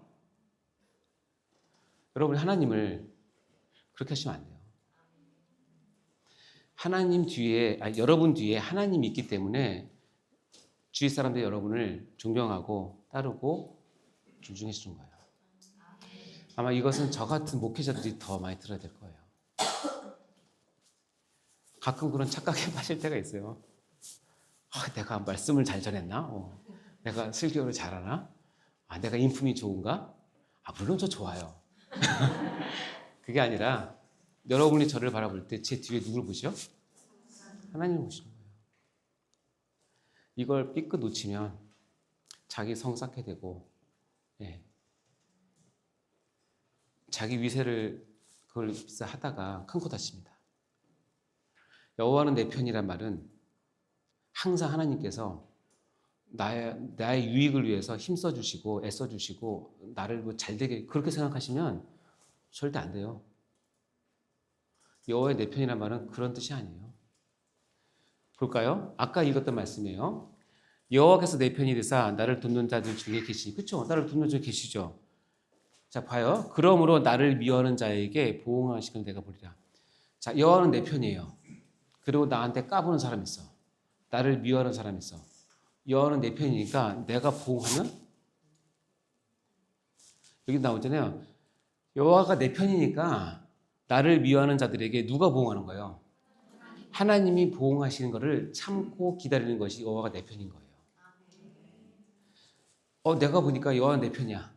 힘이 있어. 그러니까 내가 어떻게? 나에게 까불고 나에게 미워하고 나에게 함부로 하는 사람을 내가 가서 막 하고 내가 이렇게 하는 거는 여호와 내 편이 아니라 하나님을 지금 우용하는 거예요. 여호와 내 편이라는 말은 뭐냐면 그럴 때 하나님이 하실 때까지 참고 기다리고 하나님께서 직접 보응하시는 것을 보는 것이 여호와는 내 편이 되는 거예요. 기억하셔야 됩니다. 오용하시면 절대 안 돼요. 절대로 호가호위하면 안 된다. 그래서 여호와 은혜 언약은 우리 입장에서는 너무나 감격스러운 것이긴 하지만 동시에 하나님도 엄청 감격스러워하세요. 스바냐 말씀 보면 스바냐라는 말씀 있는데 읽어볼까요? 시작. 너희 하나님 여호와가 너희 가운데 계시니 그는 구원을 베푸실 전능자이시라. 그가 너로 말미암아 기쁨을 이기지 못하시며 너를 잠잠히 사랑하시며 너로 말미암아 즐거이 부르며 기뻐하시리라. 그가 너로 말미암아 뭐 한대요? 이 너가 누구냐면 은혜 언약 안에 들어온 사람으로 인해서 기뻐한대요. 기뻐하는 것을 이기지 못하신대요. 너를 잠잠히 사랑하시며 너로 말미암아 즐거이 부르며 기뻐하신대요. 여러분은 은혜 언약 안에 들어왔으면 이미 하나님께 이 기쁨을 드렸던 사람이에요. 너무 귀하십니다. 너무 잘하셨습니다. 하나님께서 은혜 언약에서 여러분을 준비해 놓고 있다가 여러분이 들어온 것을 확인하고 하나님, 나는 하나님의 백성이고 하나님은 영원히 나의 하나님이 되어주세요라고 고백할 때 하나님은 너무너무 기뻐가지고 너무 이게 많이 보던 말씀인데 찬양 가운데 좀 특별한 찬양이 있어요. 모든 찬양은 우리 입장에서 하나님을 찬양하는 게 대부분이지만 하나님 입장에서 우리에게 들려주는 찬양인데 이 말씀을 갖고 한 거예요. 이거 아십니까? 찬양? 우리 한번 들어보고 이거는 우리의 기쁨을 얘기하는 것이 아니라 나를 통해 얻으시는 하나님의 기쁨을 우리가 올려드리는 거예요. 하나님 이렇게 기뻐해 주셔서 감사합니다. 내가 더욱 하나님의 기쁨이 되겠습니다. 한번 같이 불러볼까요?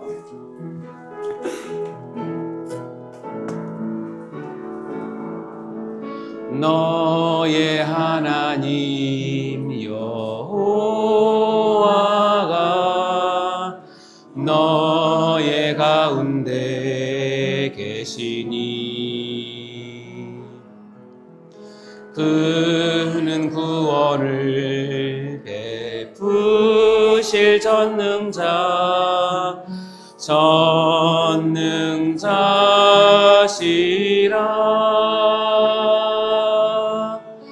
그가 너로 인하여 기쁨을 이기지 못하시며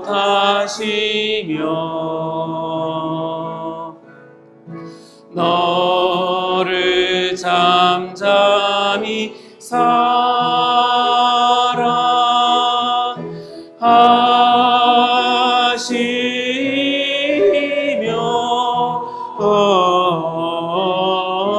즐거이 부르며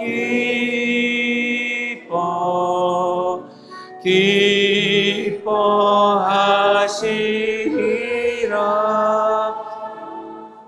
이 찬양을 부르면 하나님이 나를 바라보시면서 얼마나 기뻐하셨을까? 얼마나 기뻐하셨을까? 여러분이 그 기쁨이 되어주셔서 너무 감사한데 이 기쁨을 매번 드리시기 바랍니다. 자, 은혜 언약의 당사자들을 보도록 하겠습니다. 아까도 얘기했지만 은혜 언약은 제1당사자는 삼위 하나님이시고 제2당사자가 피택자라고 말씀을 드렸어요. 자, 이 제1당사자는 삼위일체 하나님이세요. 그래서 성부, 성자, 성령이 은혜 언약의 당사자예요. 자, 은혜 언약의 기원은 성부 하나님의 예정, 선택과 사랑과 은혜에서 기원이 합니다. 그러면 이 성부 하나님의 예정과 은혜와 사랑을 주로 다루는 이 조직신앙이 뭐냐면 우리가 배웠던 신론에서 배운 거예요. 아시겠죠? 전체적인 그림을 잡으면 됩니다.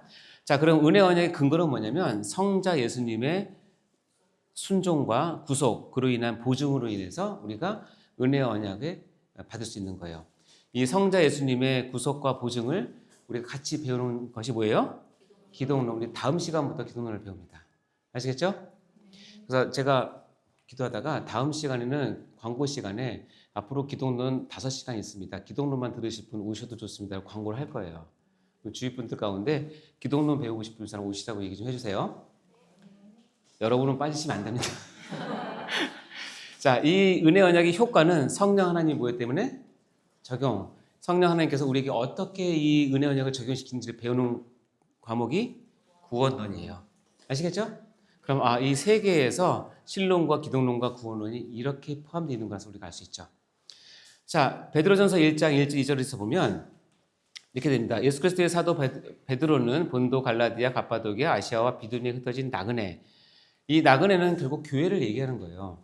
베드로는 교회를 나그네라는 독특한 표현을 썼어요. 그만큼 교회의 정체성은 뭐냐면 이 땅에 소망, 이 땅에 근거를 두고 소망을 두는 집단이 아니라 이 땅에 살지만 이 땅에 나그네처럼 왔다가 어떻게 하나님 본향으로 갈 공동체를 이렇게 표현했어요. 근데 이 나그네는 곧 택함 받은 자들이거든요. 그럼 교회죠. 그럼 이 교회를 이루는 것은 뭐냐면 택함 받은 사람들은 은혜 언약에 왔다는 거예요.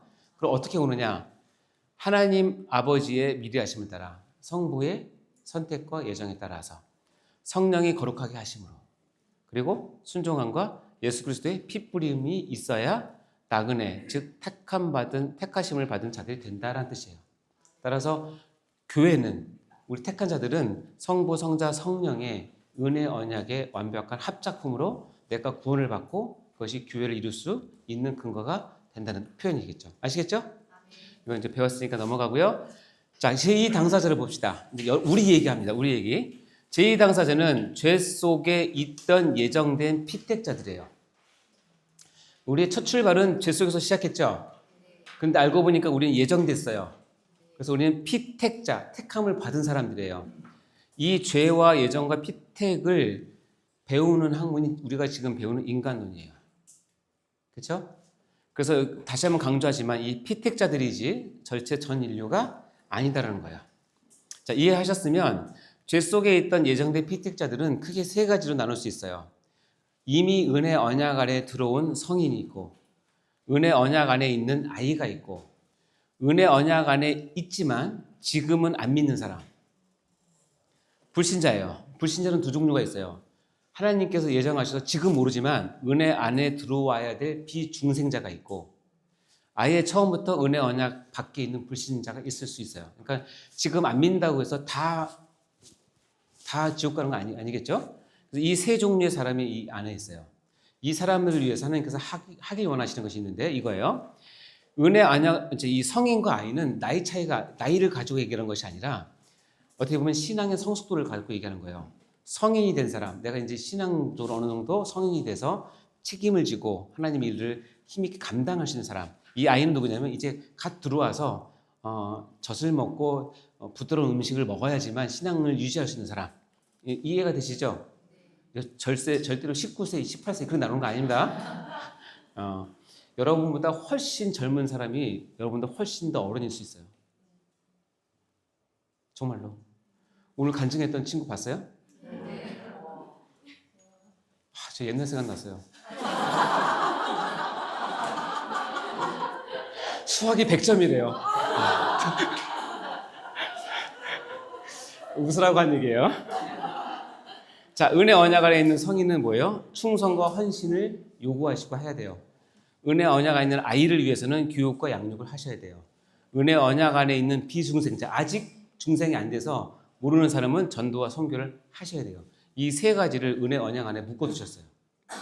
이거를 해야 이렇게 되는 것이 아니라 이렇게 되었기 때문에 이것이 필요하다는 거죠. 전후 관계를 잘 따지시기 바라요. 첫 번째, 은혜 언약 안에 있는 누구? 성인은 뭘 요구한다? 충성과 헌신을 요구한다. 자, 나는 성인이다. 또 이렇게 얘기하니까 아무튼 너무 겸손하셔. 성인이고 싶다. 네, 그렇죠, 그렇죠. 손 안 든 사람은 사탕 하나씩 나눠주세요. 자, 하나님께서는 은혜 언약을 베푸셔서 하나님께서 어느 정도 이렇게 성인이 되게 하시면 요구하시는 게 있는데 그 요구가 뭐냐는 거예요. 그거를 배우는 거예요. 은혜 언약에 왔다고 이제 확신하셨죠? 이제 내 성인이고 또 성인이 되고 싶다면 고린도 후서에 보면 이 얘기가 나옵니다. 사도 바울이 자기의 사역을 얘기하면서 고린도 후서에 얘기하면서 자기의 사역을 소개를 하면서 내가 이렇게 했다. 내가 은혜 언약 안에 들어온 성인으로서 이런 일을 감당했다라고 얘기를 하는 거예요. 왜 얘기하냐면 사도 바울이 교회를 세웠는데 자꾸 유대주의자들이 와가지고 야, 예수만 믿어서 안 돼. 율법을 다시 또 지켜야 돼. 제사 다시 드려야 돼. 할례 다시 받아야 돼. 이렇게 자꾸 얘기하니까 택도 없는 소리라고 얘기하면서 얘기하는 거예요. 그들이 그리스도의 일꾼이냐 정신없는 말을 하거니와 나는 더욱 그러다. 자랑하고 싶어서가 아니라 이거를 논증하고 싶어서요. 내가 수고를 넘치도록 하고 옥에 갇히기도 더 많이 하고 매도 수없이 맞고 여러 번 죽을 뻔했어요. 은혜 언약 안에 성인이기 때문에. 유대인들에게 40에서 하나 감한 매를 5번 맞았어요. 40에서 하나 빼면 몇 대예요? 39대. 39대는 유대의 개념에서는 매를 40대 때리면 그 사람이 하나님의 형성을 무시한다고 생각을 해요. 그래서 이 매를 때릴 때는 반드시 옆에 숫자를 세요. 왜냐면 하나도 넣으면 안 되니까. 근데 중요한 건 뭐냐면 이 매는 여러분 이제 회초리가 아니에요. 여러분이 이제 옛날 영화 보면 곤장 때리잖아요.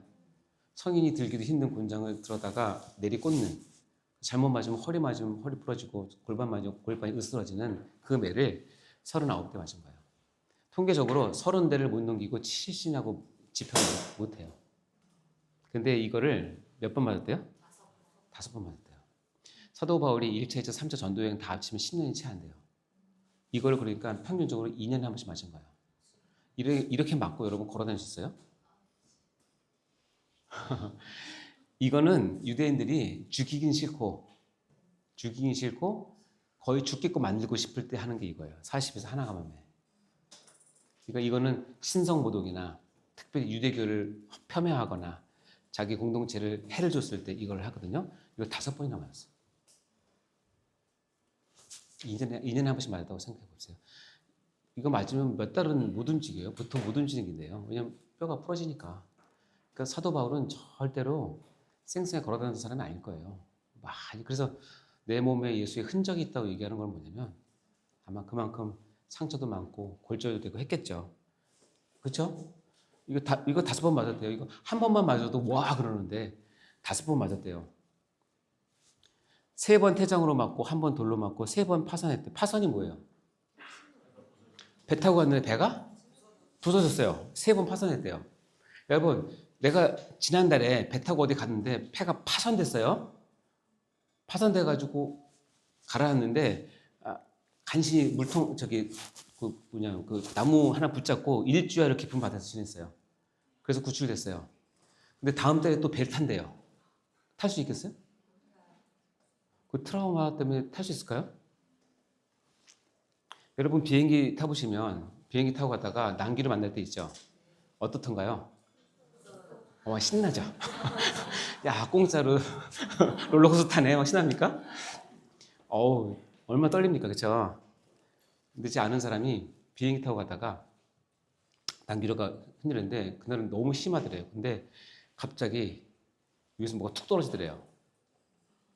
뭐가 들은 줄 아세요? 산소 마스크가 툭 떨어지는 거야.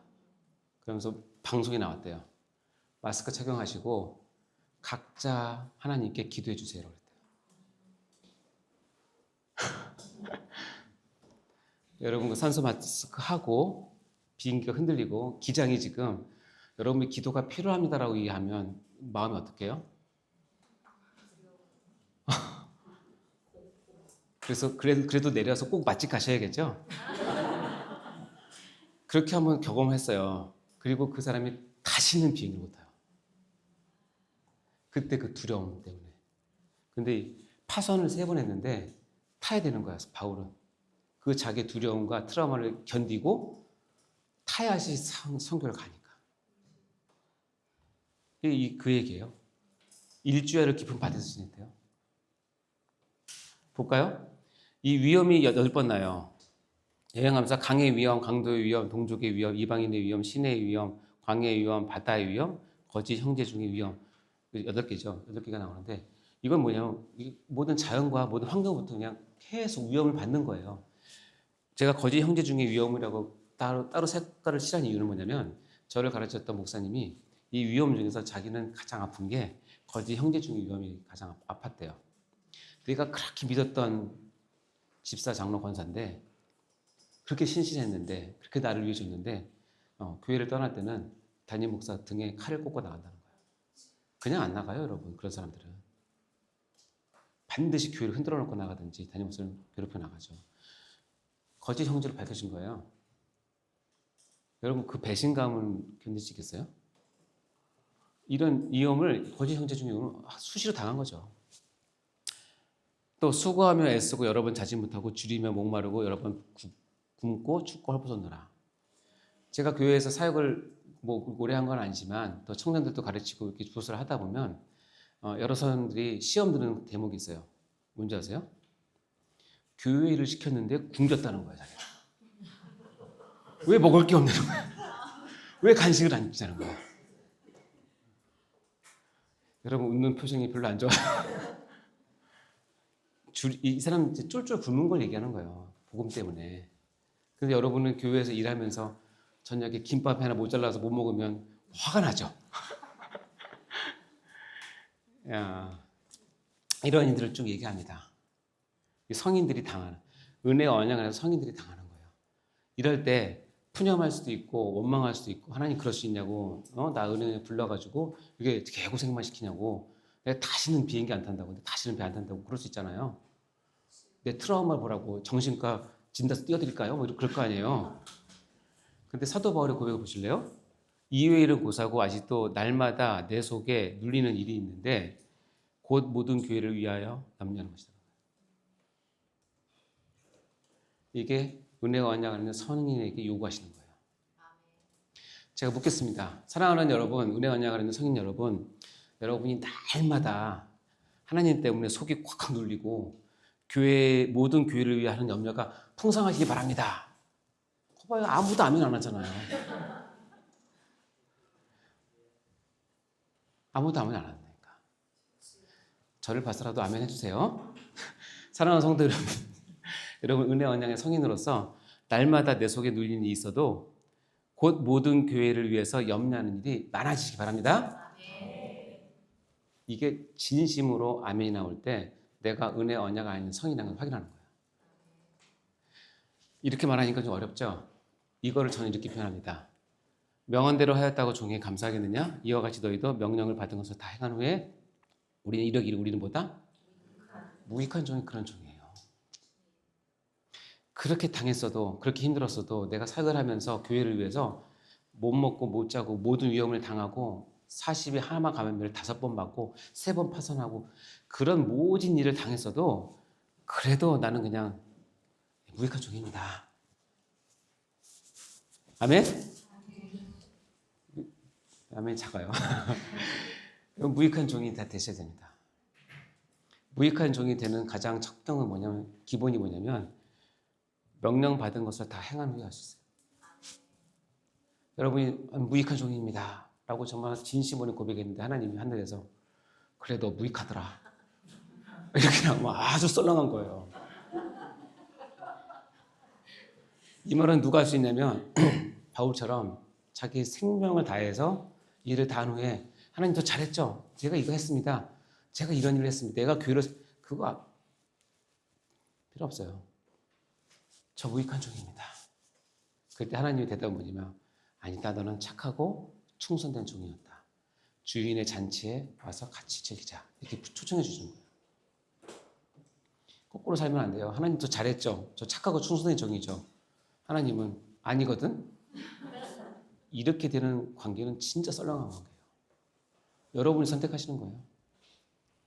은혜 언약 안에 있는 성인은 어떻게 살아야 되는지 성경에 분명히 나와 있어요. 참 역설적이지만 은혜 언약이 무엇인지를 알고 그 은혜 언약을 위해서 주님께서 뭘 하셨는지를 알면 이것이 충분히 아멘으로 받아집니다. 은혜 언약에 있는 아이들을 위해서 우리가 이제 다음 세대를 위한 아이들을 위해서 여러분 해야 될 것이 뭐예요? 교육과 양육을 하셔야 됩니다. 신명기에 보면 유명한 말씀이 나오죠. 오늘 내가 네게 명하는 이 말씀을 너는 마음에 새기고 내 자녀에게 부지런히 가르치며, 여기 보면 말씀을 강론하고 손목에 매어 기호를 삼고 미간에 붙여 표를 삼고 집 문설주와 바깥 문에 기록할 정도로 여러분 교육에 최선을 다하셔야 됩니다. 아멘? 네. 이것은 명령입니다. 특히 여러분 지금 나이가 많아서 다 성인이 아니에요. 여러분이 지금 어린아이 같은 수준이 있어요. 들어온 지 얼마 안 됐고 아직 성경 잘 모르면 어린아이죠. 그럼 어떻게 해요? 가르칠 때 가르침을 받아야죠. 말씀을 강론할 때 들으셔야죠. 그거 안 하고 그냥 교회만 왔다 갔다 하면 안 커요, 안 커. 이건 명령이에요. 그래서 은혜 언약 안에 있는 성인들에게 하신 명령은 뭐냐면 너희 안에 아이가 있기 때문에 뭐해라? 가르치고 교육하고 양육해라. 이것이 명령이에요. 아멘? 그다음에 은혜 언약에 있는 비중생자들을 위해서 우리가 뭘 해야 되느냐? 전도와 선교를 해야 됩니다.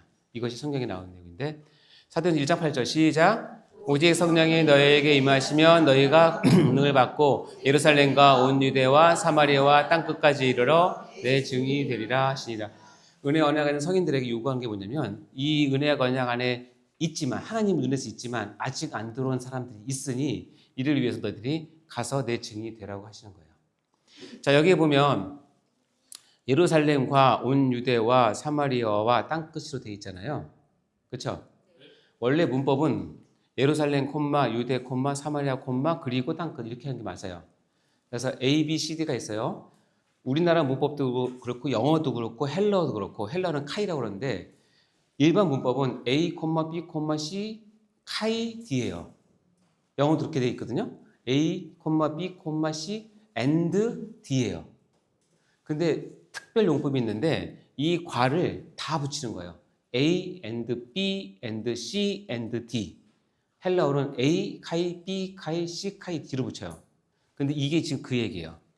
언제 그런 용법을 쓰냐면 각각을 다 강조할 때는 뭐냐면 쓰는 그 저자의 입장에서 A와 B와 C와 D가 각각의 존중되고 각각의 영역이고 각각을 강조하고 각각이 소중할 때 따로 붙이는 거예요. and, 카이를.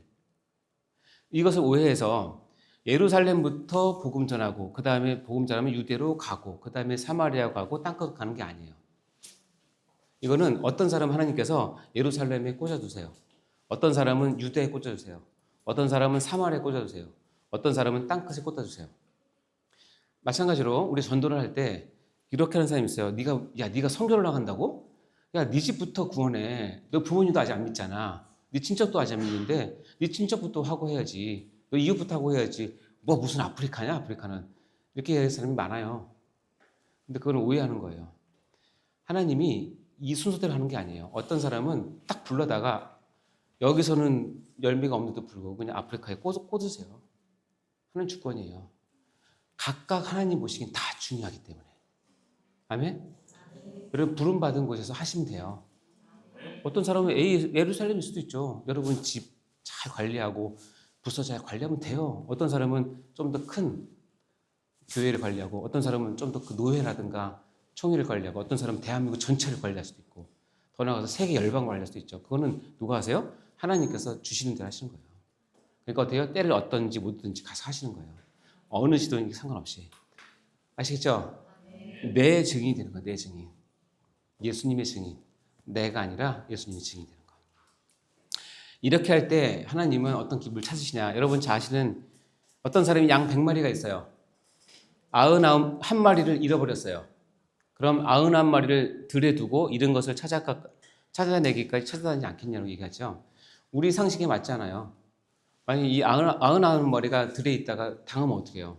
근데 성경은 뭐라고 그러냐면 잃은 한 사람을 찾는 그 관점에서 얘기하는 거예요. 잃은 것을 찾아내기까지 찾지 않겠느냐? 찾아낸 즉 즐거워 어깨에 메고 옵니다. 그리고 집에 와서 복과 이웃을 불러 모으고 이어가는데 나와 함께 뭐하자? 즐기자. 나의 잃은 양을 찾았다. 하나님은 이 기쁨을 계속 누리고 싶은 거예요. 여러분이 누군가에 의해서 전도돼서 여기 와서 하나님은 은혜 언약에 있다는 걸 고백을 하고 나의 하나님이시여라고 했을 때 하나님은 아까 우리가 찬양 부르는 것은 너무너무 기뻐하신 거예요. 그 기쁨을 여러분이 누군가를 데리고 와서 잃어버린 양, 즉 예정되어 있지만 아직도 비중생에서 아직도 세상 가운데 자기 정체성을 모르고 열등감과 그런 가운데 살고 있는 사람을 불러다가 너 그렇지 않아. 너는 하나님의 자녀고 은혜 언약 안에 있어. 너는 하나님의 사랑받은 사람이야 라고 확인시켜 줄 때 하나님은 너무너무 기뻐하신다는 거예요. 그게 전도의 동기예요. 아시겠죠? 예, 이 일을 여러분도 하시면 됩니다.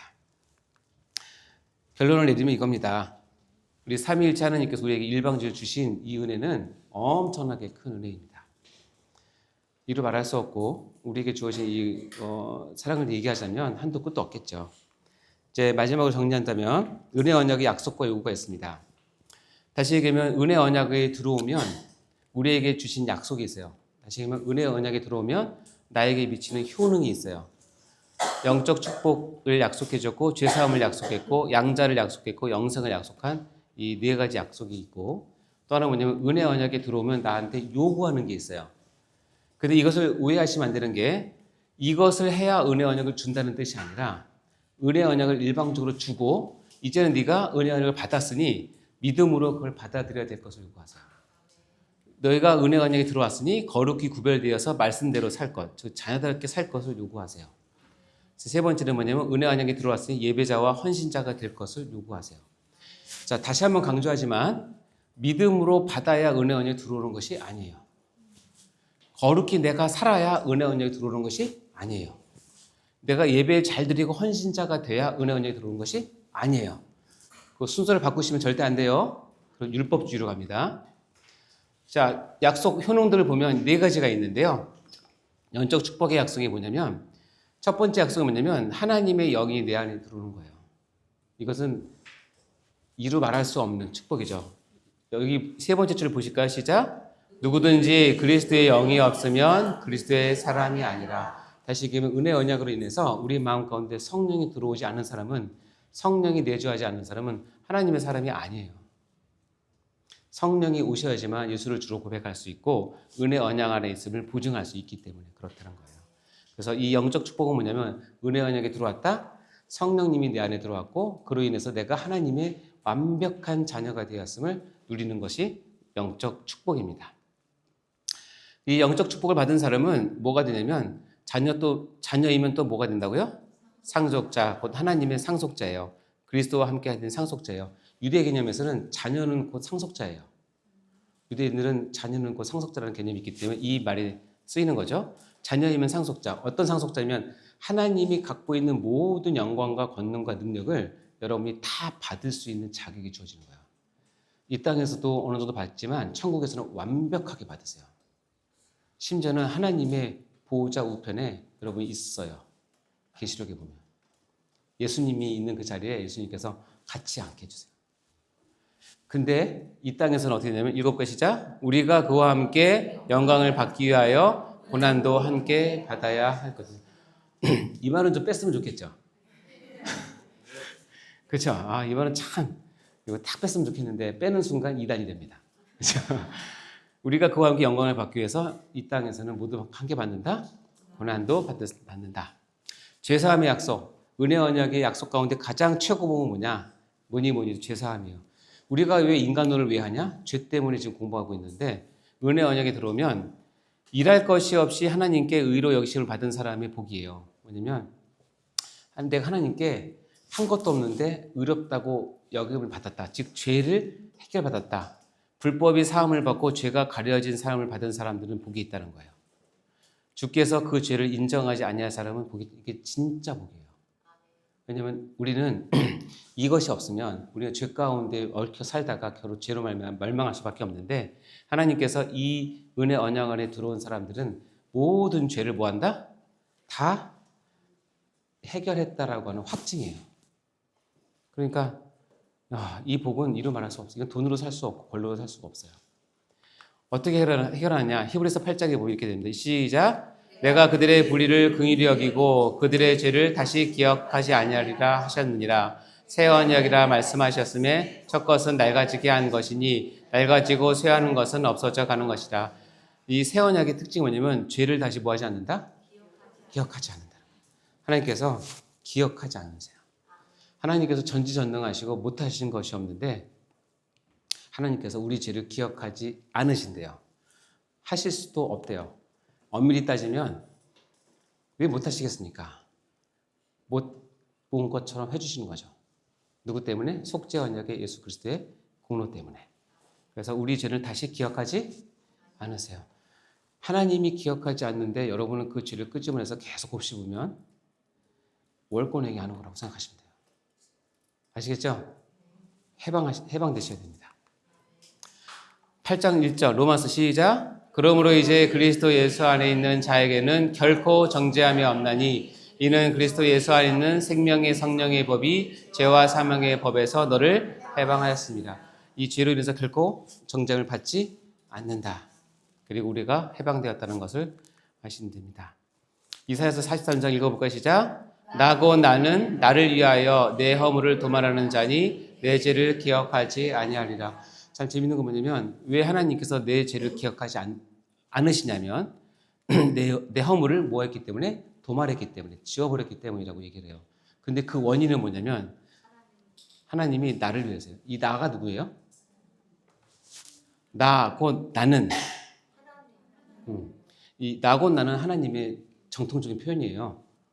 나, 곧 나는 나를 위해서. 하나님이 하나님 자신을 위해서 내 죄를 도말하고 기억하지 않는 거예요. 그러니까 엄밀히 따지면 내가 이뻐서는 둘째, 셋째 문제고 하나님의 성품상, 공의상 내 죄를 놔두고 나를 사랑할 수 없기 때문에 철저하게 도말시켜놓고 나를 기억하지 않고 나를 사랑하죠. 그 이유는 뭐냐면 하나님의 성품이 보존되어야 되기 때문에. 그래야 하나님이 마음이 편하시기 때문에. 하나님의 공의가 충족되기 때문에. 그렇다고 해서 도말하지 않고 기억하지 않는 것은 불공이에요. 공의가 아니에요. 도말을 하죠. 나로 인해서 도말하는 게 아니라 속죄와 언약에서 배운 예수 그리스도께서 구속, 대속하심으로 도말된 거예요.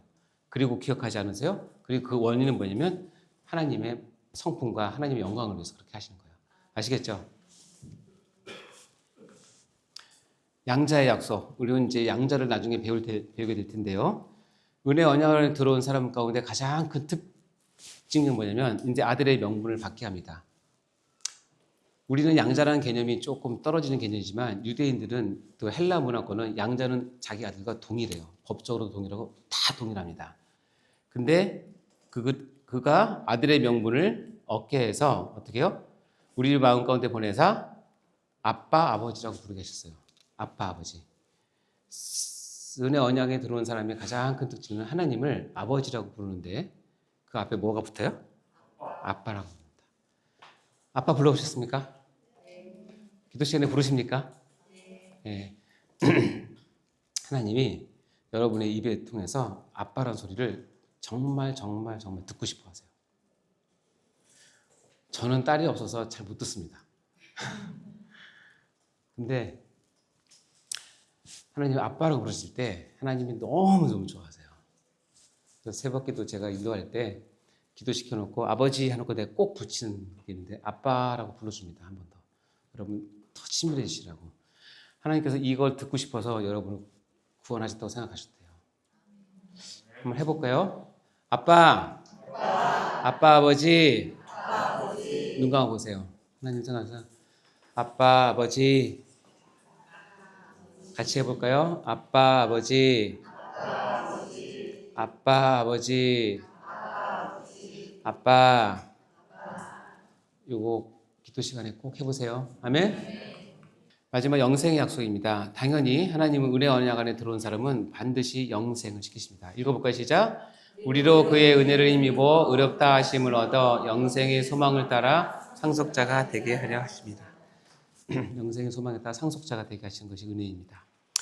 마지막 세 개는 은혜 언약에 들어온 사람에게 요구하시는 것입니다. 조건이 아니라고 말씀드렸죠. 첫 번째는 믿음으로 받아들일 것을 요구하십니다. 우리가 이렇게 자랑할 것이 없는데 무슨 법이나 행위로가 아니라 오직 뭐다? 믿음의 법으로 여러분이 그것을 수납하기를 원하시고요. 아까 읽었던 말씀입니다. 그 은혜에 의하여 믿음으로 말미암아 구원을 받았으니 이것은 너에게서 난 것이 아니라 하나님의 선물이다. 이 네 가지는 같이 간다고 말씀드렸죠. 다음에 은혜 언약에 들어온 사람에게는 거룩하게 구별되어 말씀대로 살 것을 요구하세요. 여기 보면 너희가 전에는 어둠이었더니 이제는 주 안에서 빛이라 빛의 자녀들처럼 행할 것을 얘기합니다.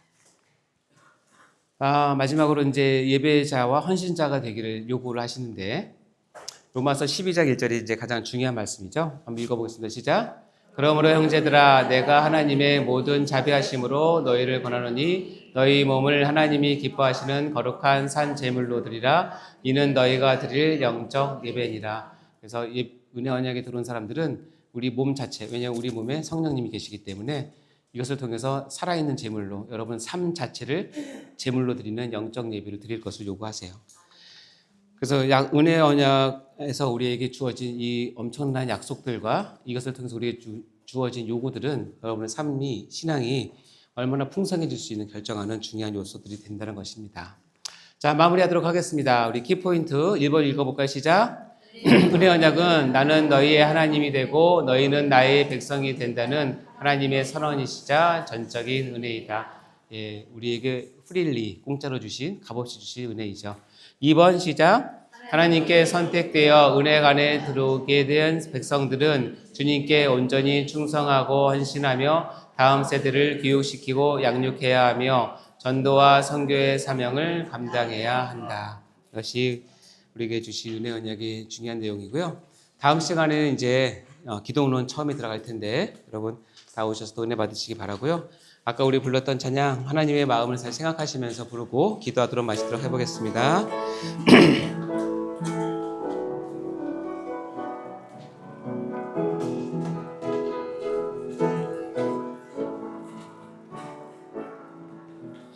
너의 하나님 여호와가 너의 가운데 계시니 그는 구원을 베푸실 전능자시라.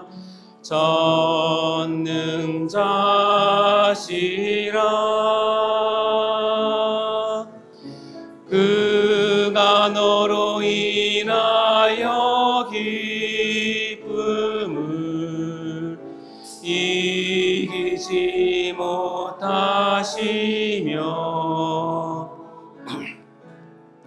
너를 잠잠히 살아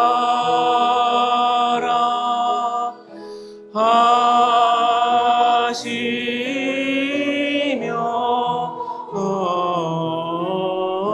즐거이 부르며